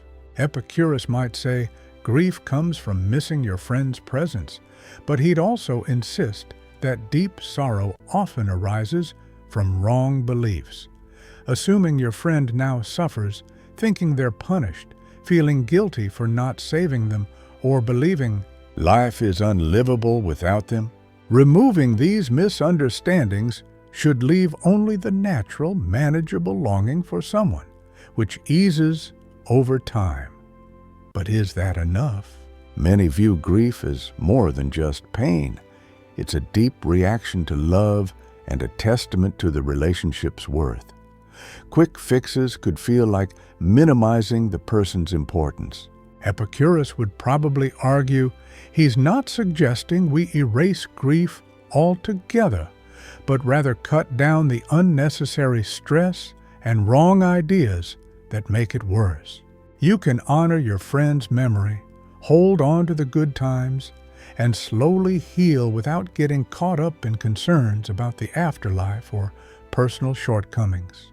This approach might be the best any philosophy offers in dealing with grief, acknowledging it, helping manage the irrational parts, and supporting a gradual healing process while respecting its natural course. In the end, death is the biggest challenge for any philosophy that claims to offer a fulfilling life. Part 9. Living Epicureanism. Epicurus didn't see philosophy as just something to be studied. He believed it was a lifestyle, a complete approach to achieving and maintaining happiness. Understanding the theory is essential, but living by it is what really matters. That's why he created the garden, a community and real-life testing ground for his ideas. It wasn't just a school. It was a home where people lived, ate, worked, learned, and supported each other through thick and thin. In the garden, life followed a few key routines. First, there were talks and study sessions. These weren't like boring lectures. They were lively discussions, exploring and tackling big issues together. Everyone could join in, no matter who they were. Women like Themista and Leontion were teachers, not just students. Slaves might not have been legally equal, but they were part of the conversations. They explored topics like physics, ethics, and what we'd now call psychology. Students memorized 40 key teachings that captured the philosophy's essence. They read letters from Epicurus that blended theory with practical tips. While some writings might have been too advanced for beginners, memorization wasn't about parroting words. It was about deeply understanding the teachings until they became instinctive. When anxiety struck, recalling ideas like, "Death is nothing to us," "Don't fear the gods," or "Simple desires are easily satisfied," could interrupt negative thoughts. Open and honest conversations, known as parrhesia, were also important. Students were encouraged to speak up about their anxieties, bad habits, and misunderstandings. This wasn't like modern therapy, where privacy is key, but more about sharing and helping each other like friends. If you notice someone overly focused on wealth, you gently point out that chasing riches is endless and won't lead to happiness. Trust was crucial, which is why friendship was central. You could only accept genuine advice from someone you trusted, someone who truly cared about your happiness, not someone judging you. The garden nurtured this bond through living together, sharing meals, and being open with one another. Eating played a significant role for Epicureans, not extravagant feasts, but simple meals with good conversations. This brought people closer and showed that pleasure didn't need to mean luxury. A meal of bread, vegetables, and water, with a bit of cheese or wine occasionally, was enough for enjoyment. Evidence from Herculaneum shows that Epicurean writings included dining tips, like how to recline, conversation topics, how to eat and drink in moderation, and enjoy meals without excess. These shared dinners with philosophical discussions were essential rituals. Though records are sparse, they also valued physical health. Epicurus himself had health issues, which probably shaped his belief that mental pleasure was more important than physical discomfort. The idea was to care for your body, to avoid pain, and keep enjoying pleasures, but not to be consumed by health obsessions. Exercise, diet, rest, and medical care were important for balance, but excessive fasting, intense workouts, or pursuing physical beauty were considered distractions from the ultimate goal. The Epicurean lifestyle probably included some practical work, like farming and maintenance, but details are lacking. Unlike the Greek elite who scorned manual labor, Epicureans valued it. If finding ways to be self-sufficient and less reliant on the market helps you stay true to the philosophical goal, that's a win. The garden sought some independence, aiming for self-sufficiency, while still engaging with Athens' political and economic life. You could find moments for what we'd call meditation now, though Epicurus didn't label it like that. Diving into philosophical thoughts, examining your mindset, spotting false beliefs as they form, and feeling thankful for simple pleasures were common practices. Philodemus emphasized reflecting on positive memories, especially with friends, as these can bring joy now and help you through hard times. This idea resonates with cognitive behavioral therapy, which uses positive memories to fight off depression and anxiety. Epicureans highlight gratitude, focusing on appreciating what they have instead of yearning for what's missing. Every small pleasure, like drinking cold water on a hot day, chatting with a friend, or watching a sunset, gets noticed and savored. This mindful appreciation of the now helps maintain peace of mind.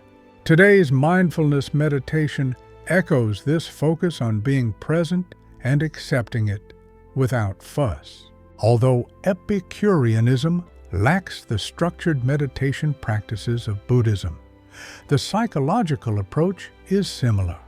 Much of our distress comes from overthinking and judging our basic experiences. Refocusing on immediate sensory experiences can ease that suffering. The Epicurean community also participated in rituals and celebrations. They'd gather monthly to celebrate Epicurus's birth, not for worship, but to appreciate his teachings and him as a teacher. This was about communal gratitude, not religion, building tight bonds and shared values. They also held monthly gatherings on the 20th, a significant date for Epicurus and his followers. These rituals were important, creating time rhythms, boosting group identity, and offering moments for reflection and rejuvenation, even for a philosophical system grounded in reason and nature. Now, what about balancing alone time with community? Epicurus thought both mattered. Community offers protection, friendship, deep discussions, and practical help. Still, solitude is vital for reflection, studying, and personal assessment. Ideally, it means spending most of your time with close friends in the community while keeping space for personal thought and privacy. The phrase "live unknown" or "lathe bioses" captures this balance. Steer clear of public life, political ambitions, or chasing fame. But don't become a recluse either. Instead, live within a close circle, well known to them, but flying under the broader public radar, avoiding the chaos of public life while enjoying social bonds. So, how do you dive into an Epicurean lifestyle? As ancient teachings suggest, it's a gradual journey of learning and practicing ideas. You'd begin by reading or listening to key teachings and maybe attending discussions or talks. If it clicks, you dig deeper into the principal doctrines, Epicurus's letters, and other key texts. You start using cognitive techniques, examining desires, questioning false beliefs, and embracing simplicity. If you're truly committed, you might join or create an Epicurean group, living alongside friends who support your path as you support theirs. Ideally, you live with like-minded friends who support your journey, and you, in turn, support theirs. But even without a formal group, you can stick to Epicurean values alone or with a few close friends. This transformation isn't overnight. Epicurus likened it to medical treatment. Like health, peace doesn't emerge quickly. Perseverance with the practice is necessary. Deep-rooted mental patterns, groundless fears, and unnecessary desires need consistent effort to dismantle. With practice, however, serenity becomes less of a temporary state and more enduring. And what happens if you slip up or fail? The writings acknowledge it happens to most of us. You get the ideas of this philosophy, but you're still stressing over money, chasing after success, fearing death, or sometimes feeling angry and jealous. That's where having supportive friends can really help. They can notice when you're falling into old habits and gently steer you back on track. Another tricky part is dealing with people who aren't into Epicurean philosophy. Should you try to persuade them, or should you just step away from mainstream life? Historically, a middle path seems best. Epicureans still participated in society, had relatives who weren't Epicureans, and handled necessary financial matters. They didn't aggressively seek new followers or try to change society entirely. Critics might see this as elitist or passive. If you've discovered the secret to happiness, isn't there a responsibility to spread it? Why should such insights be limited to just a few places? Epicurus might say that many people aren't ready for philosophy. They cling to old beliefs, are tied up in societal expectations, and resist major shifts. You can share wisdom with those interested, but you can't force it on those who don't care. Bringing Epicureanism into today's world has its own set of challenges. We don't live on small farms or have the option to be self-sufficient easily. We're part of expansive global systems that require our participation. With mortgages, jobs, legal obligations, and family responsibilities, Living completely as they did back then is tough. But the core ideas still resonate. Distinguish between needs and wants, enjoy simple pleasures, cherish friendships, face unfounded fears, choose tranquility over achievements, and practice gratitude and mindfulness. You don't need to be part of a commune to follow Epicurean principles. Adjust the philosophy to suit your life. Some modern setups draw from Epicurean ideas, communities where people have their own spaces but join together for living and meals, friend groups focused on deep discussions and mutual support, and online communities practicing Epicurean values. Across distances, the 21st century might just be the perfect time for an Epicurean revival. Consumer culture pushes endless desires and dissatisfaction, exactly what Epicurus warned about. Social media promotes comparison and competition. Political divides cause stress and anger, and climate change stirs existential fears. Amid all this, finding Epicurean peace through simplicity, community, and profound wisdom might be the way to go. Part 10. The Critics Strike Back. For thousands of years, any philosophy that stood the test of time has also faced its share of harsh critiques, and Epicureanism might have attracted the fiercest critics among ancient schools. It's important to dive into these criticisms, not only to stay truthful to intellectual debates, but also to understand the inherent flaws and challenges in the philosophy. Epicurean ideas met resistance from all sides: rival philosophers, religious authorities, and in time, Christian thinkers who saw Epicurean philosophy as a rival. The Stoics were the first to challenge them, becoming Epicurus's main philosophical rivals for centuries. Though both agreed that life's goal was peace of mind, their paths to achieving it couldn't have been more different. Notable Stoics like Zeno, Chrysippus, Marcus Aurelius, and Epictetus argued that true peace comes from virtue, living aligned with nature and reason, and accepting whatever life brings as part of divine providence.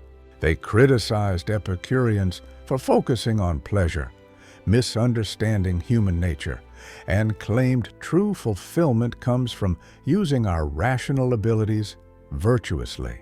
Pleasure, they argued, is just a happy byproduct of virtuous actions, not the end goal. Chasing pleasure, they warned, only makes you dependent on external circumstances you can't control. The wise Stoic, they said, is indifferent to pleasure and pain, wealth and poverty, health and illness, even life and death. These are indifference, lacking inherent goodness or badness. Virtue alone is truly good, vice alone is truly bad. Grasp this, they urged, and you create an inner peace fortress, untouched by life's ups and downs. The Stoics also mocked Epicurean physics, particularly the concept of the atomic swerve, asking how such a random event could allow free will. It makes human choice seem random, not truly free or rational, they claimed.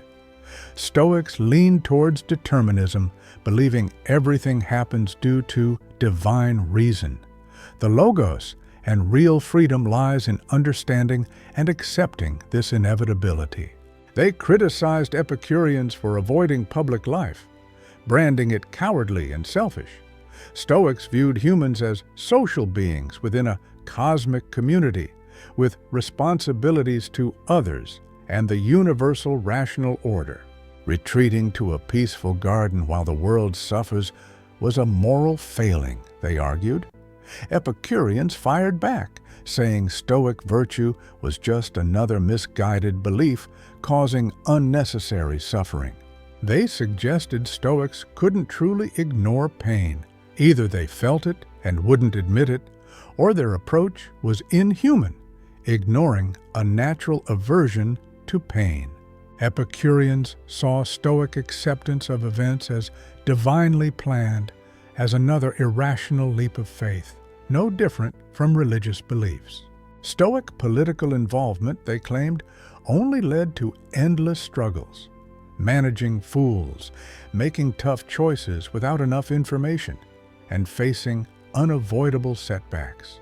The Stoic idea that virtue alone ensures happiness was naive, Epicureans argued. Severe pain destroys happiness, virtue or no virtue. This Epicurean versus Stoic argument persisted for ages, neither group persuading the other. Both schools offered comprehensive worldviews with internal consistency and practical application. Choosing between them largely depends on what core beliefs resonate more with you. Is pleasure or virtue life's ultimate goal? Is existence ruled by logic or randomness? Are humans primarily social or individualistic? Platonists had their critiques too. Plato had died before Epicurus started his school, but later Platonists criticized Epicurean materialism, calling it philosophically shallow and morally precarious. Without an immaterial soul, eternal forms, or a transcendent good, they argued, there's no ultimate moral anchor, no objective truth or higher purpose. To Platonists, Epicurean ethics amounted to personal preferences. You seek pleasure because it feels good, but there's no solid reasoning or objective value in doing so. People find joy in all kinds of things, even in cruelty or wrongdoing, and Epicureanism can't really tell them they're wrong, as long as they achieve that state of peace called ataraxia. Epicureans often claimed that Platonic forms were just lofty notions without any real proof. They thought you could understand ethics by looking at human nature and emotions, without needing any invisible or mystical elements. Plus, Platonism had its own problems. If the good existed beyond the physical world, how would it relate to human actions in reality? Plato's idea didn't really hold up, neither in a scientific nor practical sense.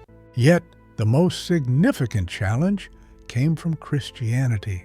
Early church leaders saw Epicureanism as a rival, more threatening than Stoicism or Platonism, because it opposed divine intentions, immortality, and the notion of suffering having a greater purpose, basically clashing with everything Christianity stood for. Tertullian, Augustine, and others fiercely criticized Epicurean ideas, labeling them as atheistic, despite Epicurus acknowledging gods. But gods who don't intervene or care. That didn't qualify them as true divine beings, reducing it to a form of atheism with just a thin excuse. This view seemed to strip morality, the meaning of suffering, and any hope for justice beyond this life. Epicureanism was often looked down upon as a philosophy that reduced life to mere physical pleasure, likening humans to pigs. Meanwhile, Christianity taught that humans reflected God, had eternal souls, and were meant to rise above basic physical needs. Epicureanism's rejection of such beliefs positioned humans as nothing more than advanced animals without a higher calling. Christians were particularly upset by the rejection of an afterlife. Without heaven or hell, wrongdoing and virtue seemed meaningless, as there was no cosmic justice. This nihilistic outlook, suggesting that ultimate justice was irrelevant, was unacceptable to them. Moreover, the Epicurean idea of stepping back from public life clashed with the Christian mission to make a difference in the world, aid those in need, spread the gospel, and fulfill God's work. The Epicurean garden was seen as a self-centered retreat, avoiding the duty to serve others. This criticism was so effective that Epicureanism practically vanished in Christian Europe, with Epicurus's writings largely ignored by Christian monks, and his philosophy discussed mainly to critique it. For over 1,000 years, Epicurean ideas survived mainly through biased Christian writings. When Poggio Bracciolini rediscovered Lucretius's On the Nature of Things in 1417, it reignited interest in Epicureanism during the Renaissance. Humanist scholars circulated this poem, the most complete account of Epicurean thought, influencing thinkers like Montaigne, Gassendi, and Hobbes. Nonetheless, openly supporting Epicureanism remained risky until the Enlightenment. More recent critics also had problems with it. Utilitarians like John Stuart Mill appreciated Epicurus's idea that pleasure is good, but argued he missed the point on maximizing it. Mill separated higher and lower pleasures, stressing intellectual and cultural enjoyment over just bodily satisfaction, famously suggesting it's better to be an unsatisfied Socrates than a satisfied fool. According to him, Epicurean calm might rank lower than the richer joys of art, philosophy, science, and moral pursuits, even if they come with some discomfort. Nietzsche took a different line, criticizing Epicureanism as a timid approach to life, meant for those avoiding life's inherent conflict and suffering. He argued true personal growth comes from engaging in life's challenges, taking risks, and finding meaning in overcoming struggles. Meanwhile, existentialists saw Epicurean calmness as avoidance, a way to escape the stress and responsibility that come with living authentically. Heidegger, in particular, viewed anxiety as key to understanding our mortal condition and unlocking true potential, and he thought Epicurus's aim to eradicate anxiety was a way to avoid life's reality. Feminist thinkers have highlighted that while Epicureanism was progressive in including women in its fold, it still existed within patriarchal constraints and didn't genuinely address gender inequality. Women were welcome to join in philosophical discussions in the garden, but the movement didn't advocate for women's political equality or tackle their societal subordination. Its passive stance meant accepting systemic injustice instead of challenging it. From a Marxist perspective, critics suggested that Epicureanism's emphasis on personal peace and retreat mirrored bourgeois ideals that ultimately upheld the interests of the ruling class. When the oppressed focus on personal contentment over collective liberation, they're less likely to disrupt existing power dynamics. This philosophy offers personal contentment within an unjust context instead of striving to change the system.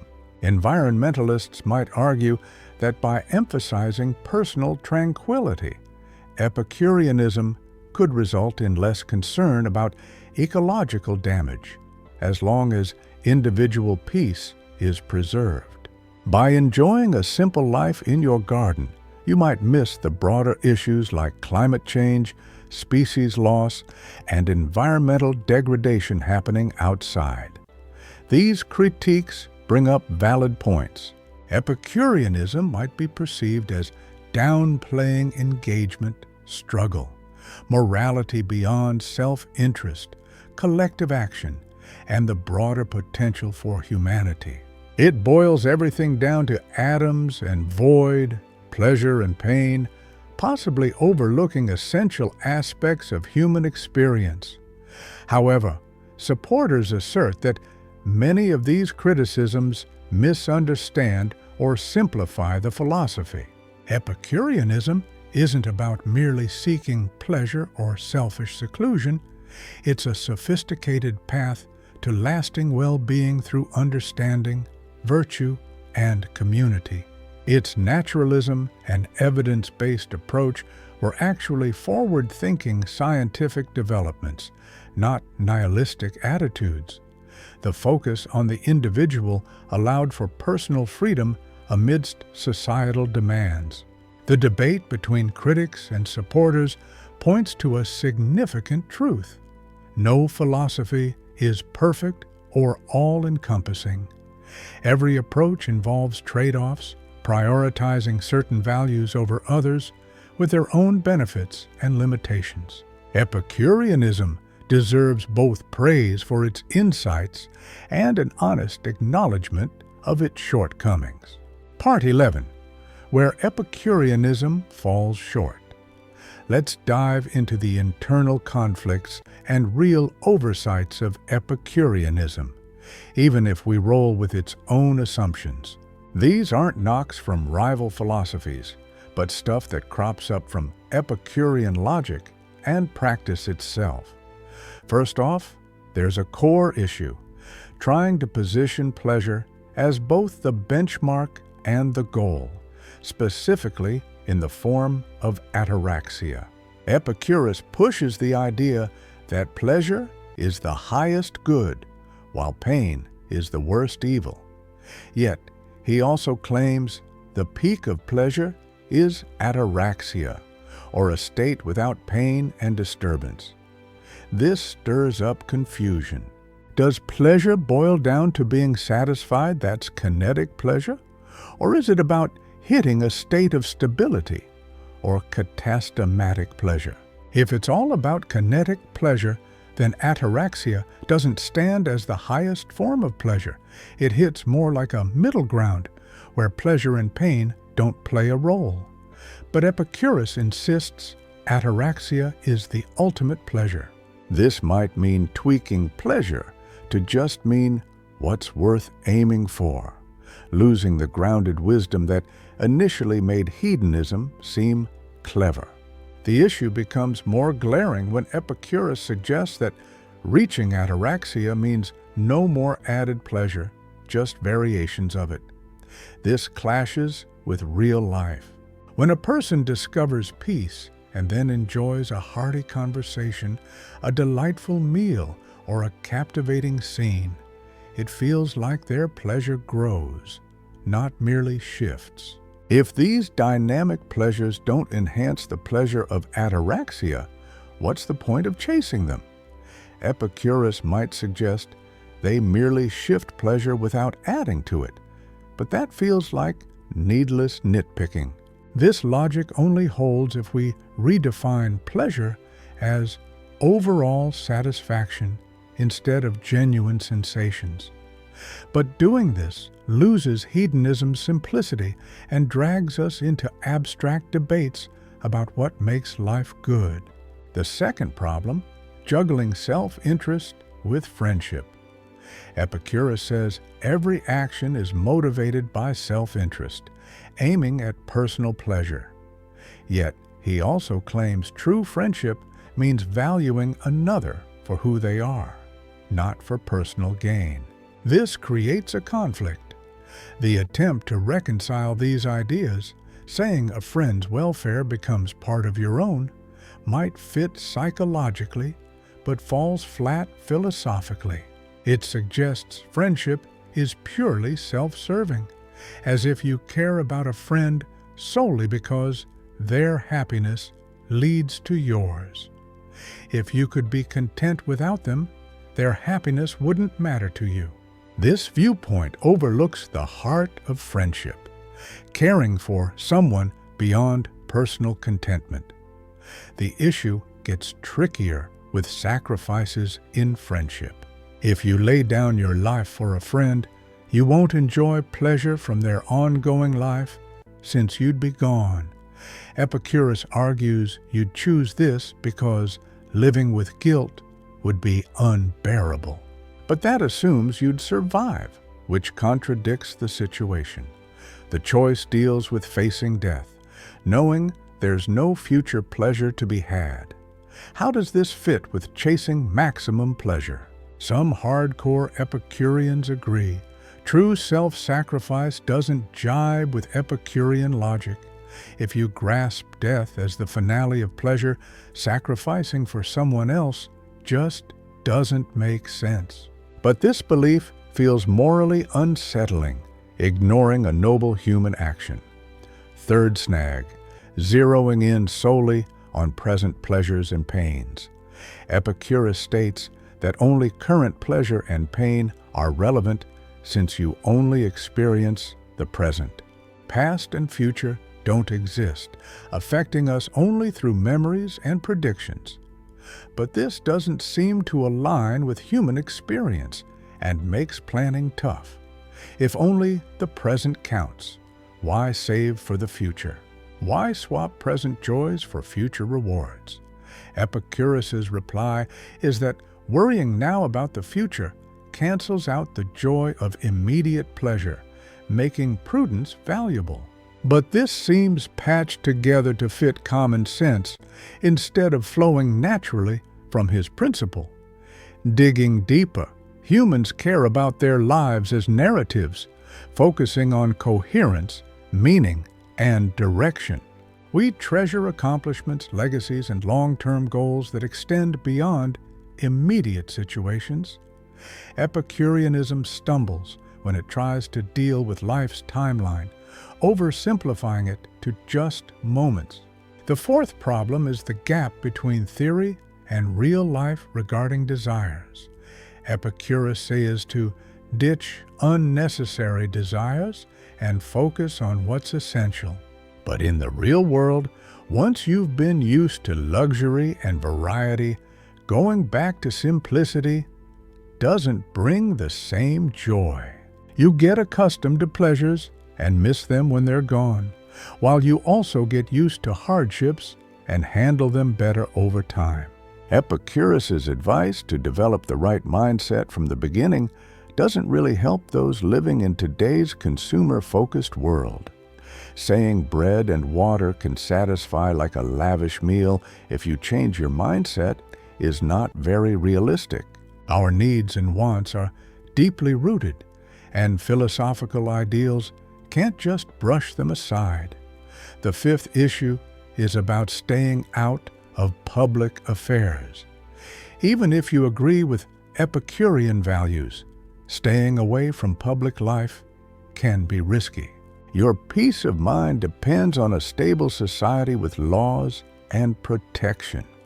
If everyone withdraws, who ensures these basic needs? And if they collapse, your private retreat won't provide much protection. Political events, conflicts, and economic issues affect your friends and family, and their struggles impact you through empathy. So, ignoring politics entirely isn't possible if you care about others. You might reduce your political engagement, but total detachment seems unrealistic and counter to friendship. The sixth issue deals with facing pain and suffering. The idea that intense pain is short and chronic pain is mild doesn't really stand up. Plenty of people suffer from severe, ongoing pain. Claiming mental joy can always outweigh physical pain is doubtful too. Extreme pain can overwhelm your mind, making philosophical thoughts out of reach. Epicurus might have faced severe pain in spurts with breaks in between, but many endure constant severe pain, lowering their quality of life no matter how philosophical they are. Beyond acceptance, which is basically Stoicism, the philosophy doesn't offer much help. The seventh issue involves the arbitrary swerve in Epicurean physics. The swerve is just about keeping free will alive without much evidence or strong theory. It claims atoms randomly change direction at times, undermining natural explanation. If atoms can swerve for no reason, why not allow other supernatural occurrences, something Epicurus aimed to avoid? Modern physics has some genuine randomness at the quantum level, but it doesn't support free will as Epicurus thought.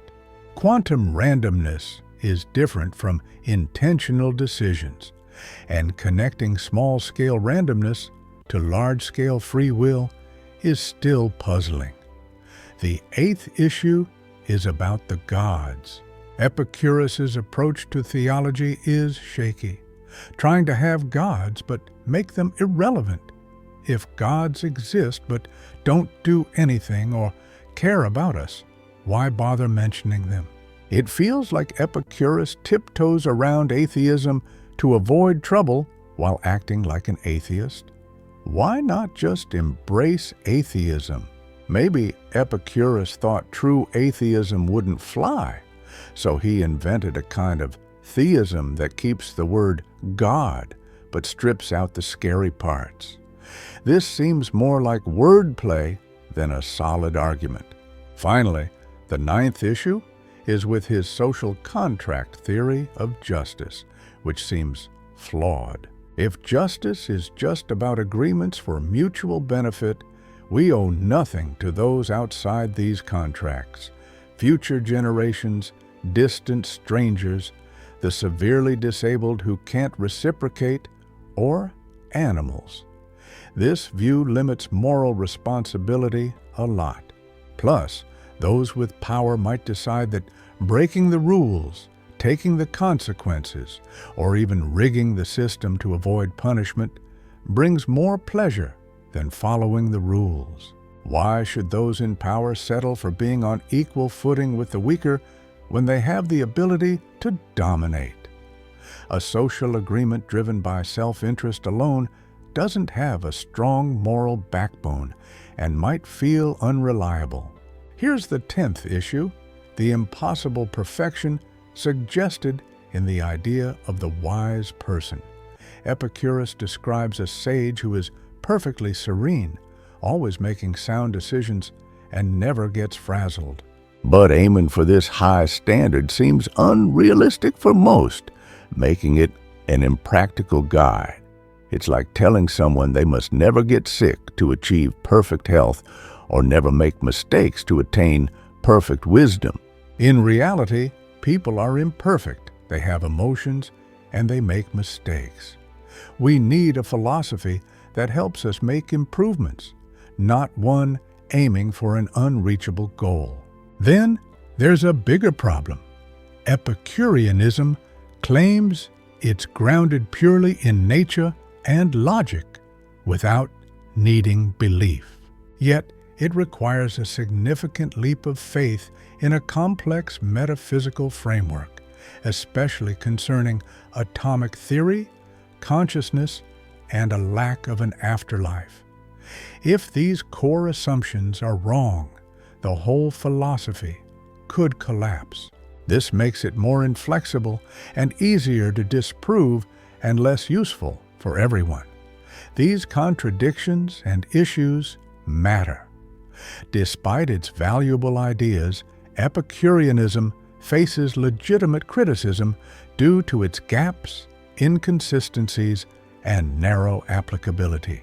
It works well for certain people in particular situations, those who naturally favor simplicity, value calmness over excitement, and live in relatively stable settings with a supportive community. Yet, pointing out these flaws doesn't mean disregarding everything. We can still take what's useful from Epicureanism, like enjoying simple pleasures, valuing friendships, managing stress, and questioning endless desires, while acknowledging it's not the ultimate life philosophy. It's a helpful resource, a way to look at life, a toolkit, not something that should be rigidly adopted in its entirety. Part 12. Modern Epicureanism. All right, here's the big question. What can Epicureanism offer us today, more than 2,000 years after Epicurus first started his school, the garden? Is it just some ancient philosophy that's now outdone by modern thinking and psychology? Or does it offer enduring insights we need more than ever? Honestly, it's a bit of both. In certain areas, Epicureanism aligns well with modern science. In others, our present-day world highlights its limitations.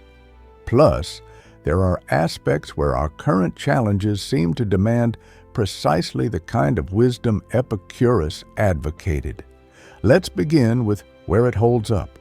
Modern science, particularly neuroscience, backs the Epicurean view that the mind results from brain activity, not some separate soul. Every thought and emotion, whether we're feeling something, remembering, or deciding, all stem from brain processes. Damage to the brain impacts the mind. When the brain stops, so does consciousness. This supports Epicurus's idea that death is simply the end, with no afterlife fears hanging over us. Sure, death might mean losing something in a way, but it dispels the fear of religious punishment after passing. On understanding human nature, evolutionary psychology backs Epicurus here too. We are naturally driven to pursue pleasure and avoid pain because it aided our ancestors in surviving and reproducing.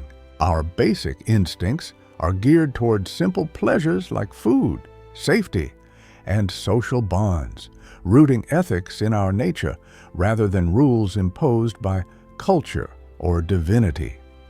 Surprisingly, modern happiness research echoes Epicurean ideas too. Studies show that beyond having enough money to cover essentials, more cash doesn't really make us any happier. This ties into Epicurus's view that fulfilling basic needs is simple, and chasing after more is just stressful. Plus, strong relationships are proven to be the top indicator of well-being, more so than wealth or fame, affirming Epicurus's belief that having good friends is crucial. Loneliness poses significant risks to mental and physical health, while strong social connections enhance well-being. Research about hedonic adaptation tells us how we usually bounce back to our usual happiness level after any ups or downs. Just like Epicurus said, we quickly adapt to luxuries till they become normal again, emphasizing the value of simple pleasures instead of always chasing bigger thrills. Cognitive behavioral therapy, CBT, a key current psychological treatment, uses techniques that mirror Epicurean therapy. CBT involves spotting and questioning irrational thoughts, analyzing them logically, and testing them behaviorally, similar to Epicurus's advice to face fears and replace false ideas with real ones. Mindfulness-based therapies also echo Epicurean practices, staying present, accepting sensations, distinguishing between bare experience and mental noise, and cherishing simple moments are tactics they share. And then there's today's trend toward voluntary simplicity, which is heavily influenced by Epicurean values. By reducing working hours, steering clear of consumerism, and valuing experiences and relationships over material possessions, people unknowingly embrace Epicurean principles. Whether it's smaller living spaces minimalism or movements like financial independence, retire early, FIRE, all reflect the Epicurean belief that true contentment comes from desiring less. With today's environmental issues, Epicurean simplicity seems even more urgent. Excessive consumption is damaging our planet, and we deeply need a philosophy that values having enough over always wanting more. Epicureanism centers around finding joy in simplicity, achieving happiness without needing much. Nowadays, Even with our digital connections, people often feel isolated, making the Epicurean emphasis on community and friendship crucial. Despite having countless social media pals, real, deep relationships are hard to find. Many live alone or in small family units, not large communities. Work can force us to relocate, severing ties and causing loneliness, depression, anxiety, and even leading to suicide. Epicurus advocated for tight-knit groups of friends with shared values, offering support, something people still crave. Concepts like co-housing, intentional communities, chosen families, and regular gatherings aim to revive the deep bonds once found in the garden, where genuine care for each other thrived. The absence of meaning in a world without religious beliefs makes Epicureanism even more relevant. Without divine purpose or afterlife, where do we find life's purpose? Many no longer see traditional religions as credible sources of meaning. When these beliefs fade, nihilism and despair can take over. Epicureanism offers another route, finding meaning in a well-lived life full of pleasure, devoid of pain, achieving calmness, and cherishing friendships and community. Life's value doesn't need external validation. A good life is self-justifying. This philosophy appreciates life without requiring a higher power. Yet, the challenges of modern life reveal where Epicureanism might fall short. Huge issues like climate change, nuclear threats, and pandemics demand collective action and political engagement, which Epicurean detachment can't address. We can't just retreat to our gardens while the world suffers. We need ideas that promote participation, activism, and selflessness for the collective good. Technology brings pleasures and possibilities Epicurus couldn't imagine, like virtual reality, AI, biotech, and space travel. These prompt questions that Epicurus's simple pleasures might not fully cover. Should we pursue technological pleasures despite them being unnatural? Should we push beyond our natural limits? Should we create false pleasures through direct brain stimulation? Epicureanism might suggest sticking to natural pleasures without creating new needs. But is that wise or merely resistant to change? Maybe humanity should embrace change, seek more pleasure, deeper connections, longer lives, and better minds. These questions require ethical consideration beyond what Epicurus provided. Robert Nozick's experience machine idea challenges Epicurean views on pleasure. This thought experiment asks if you'd plug into a machine offering perfect experiences, even if your body stays in a tank. Most prefer real relationships and achievements over mere feelings, suggesting that pleasure isn't everything, or it must be genuine, not artificial. Epicurus might agree that virtual happiness is less fulfilling than reality, but his philosophy doesn't clearly explain why. Modern psychology complicates things further. We now know happiness involves more than just pleasure and avoiding pain. Engaging in activities, finding meaning, purpose, and personal growth contribute to well-being in ways simple pleasure doesn't. Positive psychology differentiates between hedonic well-being, pleasure and satisfaction, and eudaimonic well-being, meaning and self-fulfillment. Both are crucial.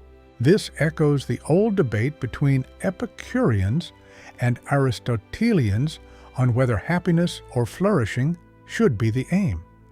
It seems both were onto something, as well-being includes various aspects, not just one. So, what does modern Epicureanism entail? It's not merely reviving ancient ideas. To stay relevant today, it must embrace fresh insights, address present-day challenges, and harness current opportunities while retaining its fundamental wisdom. These core ideas still hold. Joy matters. Simple pleasures often fill us the most. Endless wants lead to unhappiness. Friendship is key. Fearing death and gods brings unnecessary pain. Calmness is priceless, and beliefs should stem from experience. Today's Epicureanism might emphasize living simply with minimal possessions, building strong friendships and community bonds, practicing gratitude and mindfulness, questioning anxiety-provoking beliefs, pursuing meaningful work that aligns with personal values, engaging in important political issues while ensuring personal well-being, accepting mortality, fully enjoying life, and basing ethics on natural consequences without supernatural beliefs. This approach isn't purely Epicurean. It mixes different philosophies, makes new compromises, and suits today's world, but leans heavily on Epicurean wisdom. Some modern thinkers have created their take on neo-Epicureanism. Michel Onfray promotes a kind of hedonism that appreciates modern pleasures, but is rooted in Epicurean materialism. Catherine Wilson looks at how Epicurean ideas anticipated modern science and remain ethically significant. Hiram Crespo focuses on modern versions of Epicurean community practices. Although rare and scattered, modern Epicurean communities exist. Online, people explore and talk about Epicurus's ideas, and some try forming local groups inspired by his philosophies. Some intentional communities clearly draw from Epicurean principles. Groups like the Society of Epicurus aim to spread these ideas. Despite this, Epicureanism hasn't become mainstream.